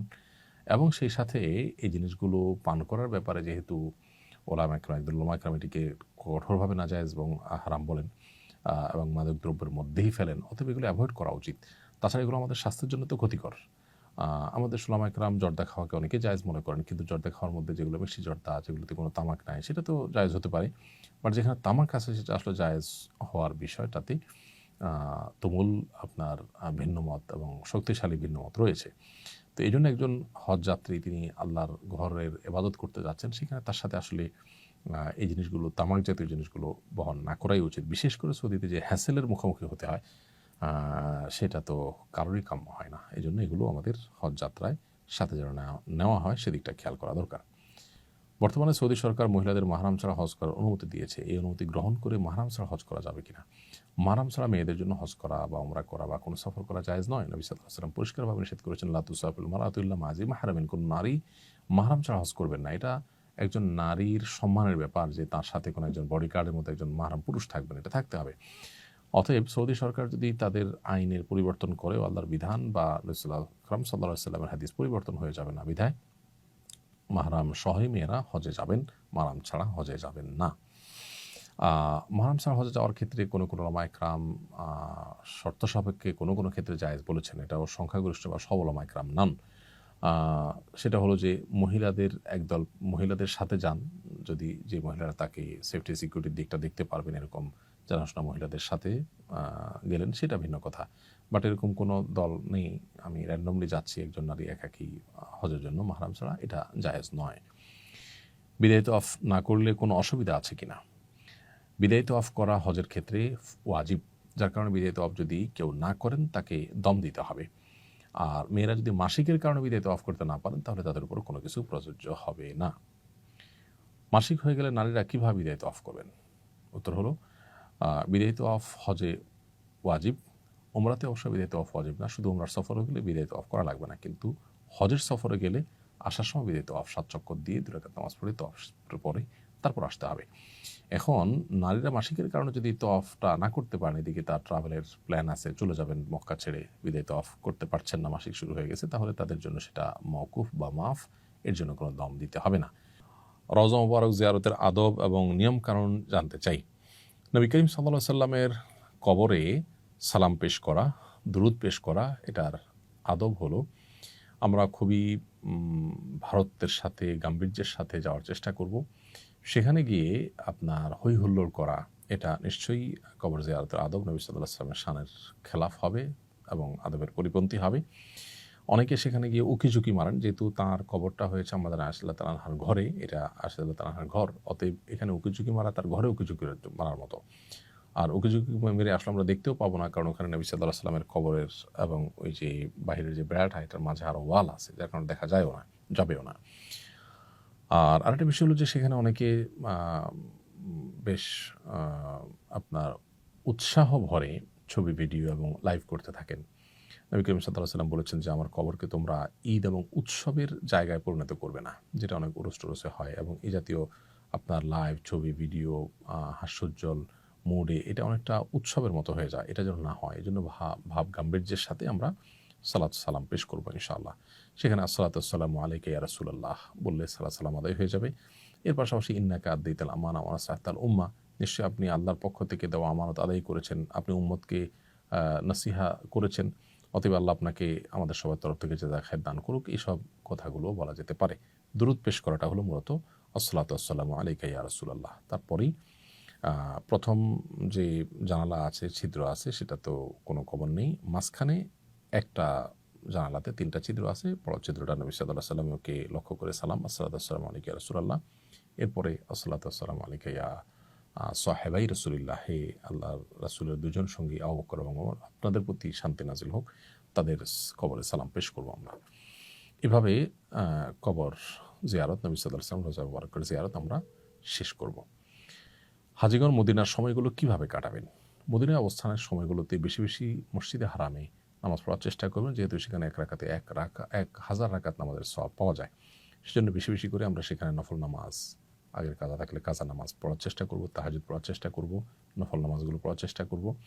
সেই সাথে রাসূল আকরাম সাল্লাল্লাহু আলাইহি ওয়াসাল্লামের কবরে আমরা সালাম পেশ করব, রিয়াদুল জান্নাতে সুযোগ পেলে নামাজ পড়ব, সুযোগ না পাইলে তাতে কোনো অসুবিধা নেই, কিন্তু রাসূল সাল্লাল্লাহু কবরে আমরা থেকে থেমে মাঝে মধ্যে সালাম পেশ করব যে কদিন থাকি মদিনাতে। আর মসজিদে নবীর পাশেই যেটাকে আমরা জান্নাতুল বাকি বলি, বাকি কবরস্থান, সে বাকি কবরস্থানে ফজর এবং আসরের পরে প্রতিদিন গেট খোলা হয়, সেখানে মাঝে মধ্যে গিয়ে আমরা কবরবাসীকে সালাম পেশ করব হেঁটে হেঁটে, সেখানে সাহাবীদের কবর আছে। এছাড়া মদিনাতে অবস্থানকালীন সময়ে মাঝে মধ্যে কুবার মসজিদে যেয়ে সেখানে 2 রাকাত নামাজ পড়ার চেষ্টা করব, সেটি একটা ওমরার সওয়াব এনে দিবে আমাদেরকে, এবং নবী সাল্লাল্লাহু আলাইহি ওয়াসাল্লাম সেটি করতেন। আবার নবী করিম সাল্লাল্লাহু আলাইহি ওয়াসাল্লামের সুন্নাহ অনুসরণে আমরা আরেকটা কাজ করব, তা হলো সেখানে উহুদের ময়দানে ওহুদের শহীদদের কবর জিয়ারত করা, এটাও নবী সাল্লাল্লাহু আলাইহি ওয়াসাল্লাম মাঝে মধ্যে করতেন। তাহলে এই কাজগুলো মদিনাতে আমরা বেশি বেশি করবো। এর বাইরে মদিনা অবস্থাকালীন সময় সালাত এবং সালাম নবী সাল্লাল্লাহু আলাইহি ওয়াসাল্লামের প্রতি দুরূদ পেশ করা, বিশেষভাবে তার মহব্বত যেন হয়, তার সিরাত ইত্যাদি পাঠ করার মাধ্যমে আমরা কাটাতে পারি সময়গুলো। রিয়াদুল জান্নাতে নামাজ না পড়লে কোনো অসুবিধা আছে কিনা? মদিনায় মসজিদে নববীতে রিয়াদুল জান্নাহ, যেটি অর্থাৎ নবী সাল্লাল্লাহু আলাইহি ওয়াসাল্লামের কবর এবং তার মিম্বরের মধ্যবর্তী জায়গাটাকে তিনি বলেছেন রাউদাতুম মিন রিয়াদিল জান্নাহ, জান্নাতের বাগানসমূহের মধ্যে থেকে একটি বাগান। এই জায়গায় নামাজ পড়া গেলে ভালো, কিন্তু আমাদের জেনে রাখা দরকার যে মসজিদে নববীর যে কোনো জায়গায় নামাজ পড়লে যে সওয়াব হবে, এখানে নামাজ পড়লে সওয়াবের পরিমাণ সমান হবে। তবে হ্যাঁ, সবসময় তো সওয়াবের পরিমাণটাই একমাত্র বিবেচ্য বিষয় হয় না। এখানে নবী করিম সাল্লাল্লাহু আলাইহি ওয়াসাল্লাম সালাত আদায় করেছেন, সাহাবীরা পড়েছেন, তাদের স্মৃতি বিজড়িত জায়গা, একেবারে মূল মসজিদ, তাদের বিচরণস্থল, এবং সবচেয়ে বড় কথা হলো হাদিসে এটাকে জান্নাতের বাগান বলা হয়েছে। সো সেখানে দোয়া করা, সেখানে নামাজ পড়া নিশ্চয়ই আমাদের বাড়তি আগ্রহের কারণ থাকতে পারে। কোনো কারণে যদি করা না যায় তাতে আমাদের হজ হবে না, সফর হবে না, ব্যাপারটা সেরকম নয়, কোনো অসুবিধা তাতে নেই। মদিনায় 40 ওয়াক্ত নামাজ পড়া কি জরুরি? হজ কিংবা উমরার সফরে মদিনায় মসজিদে নববীতে 40 ওয়াক্ত নামাজ পড়তেই হবে, না পড়লে হজ বা উমরার সফর ত্রুটিপূর্ণ হবে, এরকম কোনো কথা নেই। তবে বিশুদ্ধ হাদিসে মদিনায় 40 ওয়াক্ত নামাজ আদায় করার ফজিলত বর্ণিত হয়েছে। বিধায় যদি এভাবে কোনো ট্রাভেল প্ল্যান করা যায় যে মদিনায় 40 ওয়াক্ত নামাজ পড়া যাবে, তাহলে সেটা ভালো হয়। কোনো কারণে সেটা না করা গেলে পেরেশান হওয়ার কারণ নেই, কারণ উমরা বা হজে এতে কোনো অসুবিধা হবে না। তিরমিজিতে বর্ণিত হয়েছে, আনাস বিন মালিক রাদিয়াল্লাহু তাআলা বর্ণনা করেছেন যে নবী সাল্লাল্লাহু আলাইহি ওয়াসাল্লাম বলেছেন, মান সাল্লা ফি মাসজিদি 40 সালাতান লা তাফুতুহু সালাহ, যে ব্যক্তি আমার মসজিদে অর্থাৎ মসজিদে নববীতে 40 ওয়াক্ত নামাজ পড়বে টানা এবং মাঝে কোনো সালাত মিস হবে না, সে ব্যক্তির মুনাফিকি থেকে মুক্তি, আযাব থেকে মুক্তি এবং জাহান্নাম থেকে মুক্তির পরোয়ানা তার জন্য আল্লাহর পক্ষ থেকে ঘোষণা দেওয়া হবে। এই জন্য এই ফজিলত পাওয়ার জন্য 40 ওয়াক্ত নামাজ পড়তে পারলে অবশ্যই ভালো। কোন হজকে মাবরুর হজ বলে এবং মাবরুর হজের ফজিলত কী? নবী করিম সাল্লাল্লাহু আলাইহি ওয়াসাল্লাম বলেছেন, আল হাজ্জুল মাবরুরু লাইসা লাহুল জাযাউ ইল্লাল জান্নাহ, মাবরুর হজের বিনিময় জান্নাত ছাড়া আর কিছুই নয়। মাবরুর হজ বা কোন হজটা মাবরুর হবে? এর উত্তর হলো যে মাবরুর শব্দের অর্থ পুণ্যে ভরা, বিররুন থেকে মাবরুর, পুণ্য দিয়ে ভরা বা পুণ্য দিয়ে ঘেরা, এটাকে মাবরুর বলা হয়। যে হজে পুণ্য থাকে, অর্থাৎ পুণ্য দিয়ে যে হজ ঘেরা থাকে, পরিপূর্ণ থাকে, পুণ্যে ভরা থাকে যে হজ, সেটাই মাবরুর হজ। এখন এর কোনো ক্রাইটেরিয়া আছে কিনা যে কি পরিমাণ পূর্ণ হলে সেটাকে মাবরুর হজ বলা যাবে? উত্তর হলো যে হজে আসলে কোনো গুনাহ নেই, কোনো পাপাচার নেই, হজে যে নিষিদ্ধ বিষয়গুলো আছে সেগুলো থেকে বিরত থাকার বিষয়ে সচেতন থাকা গেছে এবং ভালো কাজ দিয়ে হজের পুরো সফরকে মোড়ানো গেছে, সেটাই মাবরুর হজ। ধরুন এখলাস না থাকা, লোক দেখানো, লৌকিকতা, এটা গুনাহের কথা, অতএব এটা থেকে মুক্ত থাকা, এটা মাবরুর হজের জন্য পূর্ব শর্ত। ঠিক একইভাবে আমরা যখন হজ করব তখন নবী সাল্লাল্লাহু আলাইহি ওয়াসাল্লাম একটা হাদিস মাথায় রাখবো, তিনি বলেছেন, মান হাজ্জা ফালাম ইয়ারফুস ফালাম ইয়াফসুক রাজা কায়ামে ওয়ালাদাতু উম্মু, যে ব্যক্তি হজ করলো এবং হজ করতে গিয়ে নারী ঘটিত বা যৌনতা সংশ্লিষ্ট কোনো গুনাহ এটাতে জড়ালো না এবং কোনো প্রকার সাধারণ পাপাচারও করলো না, অন্য পাপাচারও করলো না, এগুলো থেকে যে বিরত থাকলো, সে ব্যক্তি মায়ের পেট থেকে সদ্য ভূমিষ্ঠ হওয়া শিশুর মতো নিষ্পাপত্ব নিয়ে ফিরে আসে। তো হজ করার সময় ঝগড়াঝাটি করা কোরআনে নিষেধ করেছেন আল্লাহ তাআলা। আর এই যে যৌনতা সংশ্লিষ্ট ক্রিয়া কর্ম, সেগুলো থেকে বিরত থাকা এহরামরত অবস্থাতে, এবং এর বাইরে অন্যান্য যে গুনাহগুলো আছে, চোখের গুনাহ সহ নানাবিধ গুনাহ সেখানে হতে পারে, সেগুলো থেকে বিরত থাকতে পারলে সে হজটা হজে মাবরুর হবে ইনশাআল্লাহ তাআলা। এছাড়া পুরো হজ জুড়ে মানুষের উপকার করা, কল্যাণ করা, সবর করা, এগুলোর মধ্য দিয়ে ইনশাআল্লাহ হজটা মাবরুর হয়ে উঠবে। মহিলাদের জন্য হজের সময় মেকআপ বা প্রসাধনী ব্যবহার করা জায়েজ কিনা? মেয়েরা হজের সময় এহরামরত অবস্থাতেও কোনো প্রসাধনী ব্যবহার করতে চাইলে করতে পারবেন, তবে সাদাসিধে সময় কাটানো এটাই হলো এহরামরত অবস্থার মূল প্রতিপাদ্য, সেটা মাথায় রাখা দরকার। সেই সাথে সুগন্ধি ছাড়া কোনো প্রসাধনী থাকলে ব্যবহার করতে পারেন। যে প্রসাধনী ব্যবহার করলে সুগন্ধ সেখানে আছে, সুগন্ধি আছে সেখানে, সেটা ব্যবহার করা যাবে না, সেটা এহরামের নিষিদ্ধ বস্তুর আওতায় পড়বে। এটা হলো এহরামরত অবস্থা। এছাড়া হজের সময়ের মধ্যে তিনি যদি করেন, সেক্ষেত্রে রুম থেকে বাহিরে সুগন্ধযুক্ত কিছু ব্যবহার করে গেলে, সেটা আশপাশন্য পুরুষদের নাক পর্যন্ত গেলে, সেটা অবশ্যই নিষিদ্ধের আওতায় পড়বে। এছাড়া সাধারণ মেকআপ তিনি এহরামের বাইরে করতে পারেন। এহরাম অবস্থায় রক্ত বের হলে করণীয় কি? দেখুন, কাটা ছেঁড়া বা নাক থেকে, মুখ থেকে যদি রক্ত বের হয় এহরামত অবস্থায়, তাতে এহরামের কোনো ক্ষতি হবে না, উযু ছুটে যাবে। যদি রক্ত বের হয়ে গড়িয়ে পড়ে তাহলে সেক্ষেত্রে উযু পুনরায় করতে হবে, উযু ভঙ্গ হবে। কিন্তু এহরামের কোনো ক্ষতি হবে না। এহরামের কাপড় লেগে গেলে, যেখানে লেগে গেলে সেই জায়গাটা ধুয়ে ফেললে হবে, নাপাক। আর সামান্য একদম ছিটা 1-2 ফোঁটা ছিটা পড়ছে, তাতে অসুবিধা নেই। হজের সময় কোন হজ গাইড বা বই রাখতে পরামর্শ দিবেন? আমি পরামর্শ দিব যে হজের সময় আপনি হজের বিস্তারিত বিধিবিধান সম্বলিত কোনো কোরআন হাদিসের আলোকে লিখিত অথেন্টিক কোনো বই সাথে রাখুন। আমরা সুন্নাহ ফাউন্ডেশন থেকে এক নজরে হজের একটা ছোট্ট পুস্তিকা তৈরি করেছি, যেখানে ডে বাই ডে প্রতিদিনের করণীয়গুলো সব বলা আছে। সেটা আপনার সাথে থাকতে পারে। আপনি উমরাও কীভাবে করবেন একটা বই আছে আমাদের, সেটা রাখতে পারেন সাথে। এছাড়া মক্কা এবং মদিনার বিস্তারিত আপনার হিস্ট্রি উঠে আসছে এরকম বই পুস্তক, সচিত্র বই পুস্তক আজকাল বাজারে পাওয়া যায়, সেগুলো কোনোটার সাথে থাকতে পারে। তাতে আপনি ইবাদত বন্দেগী মক্কা মদিনা যেখানে যেখানে করবেন রিলেট করতে পারবেন, আপনি তৃপ্তি পাবেন আলাদা। এর পাশাপাশি বিশেষভাবে একটা কোরআনের অনুবাদ সংক্ষিপ্ত তাফসীর সহকারে একটা সিরাত গ্রন্থ সাথে নিয়ে গেলে পুরো সফরে আপনি সেটা পড়ে শেষ করলেন। তাতে সিরাতের ইতিহাসের সাথে সেখানে আপনার অবস্থানের সাথে অনেক কিছু মেলাতে পারবেন, যেটা আপনার আলাদা তৃপ্তি দিবে, আপনাকে ইবাদতের প্রতি আগ্রহ জাগ্রত করবে ইনশাআল্লাহ তাআলা। অতএব সেগুলো আপনি সাথে নিয়ে যেতে পারেন। হজ শেষ করার পর দেশে কিভাবে হজের শিক্ষা নিজের জীবনে বাস্তবায়ন করা যেতে পারে? হজের মাধ্যমে যেহেতু আল্লাহ তাআলা হজ যাত্রীকে, হাজিকে নিষ্পাপত্য দান করেন, সেজন্য তিনি দেশে আসার পর নিষ্পাপত্য ধরে রাখার চেষ্টা করবেন, গুনাহমুক্ত জীবন যাপন করার চেষ্টা করবেন।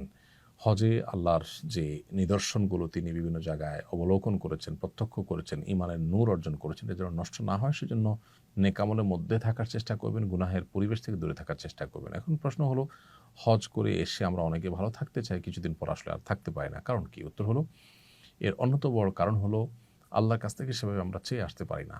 চেয়ে যদি আসি যে আল্লাহ আমাকে তওবা নাসুহা করার তৌফিক দেন, মৃত্যু পর্যন্ত এই মানসিকতা রেখে ধরে রাখার তৌফিক দান করেন, সেভাবে দোয়া করে আসলে আল্লাহ তাআলা আশা করা যায় আমাদেরকে তৌফিক দিবেন। তাছাড়া দেশে আসার পর আমরা গুনাহের পরিবেশে, খারাপ পরিবেশের দ্বারা আবার আমরা প্রভাবিত হয়ে যাই।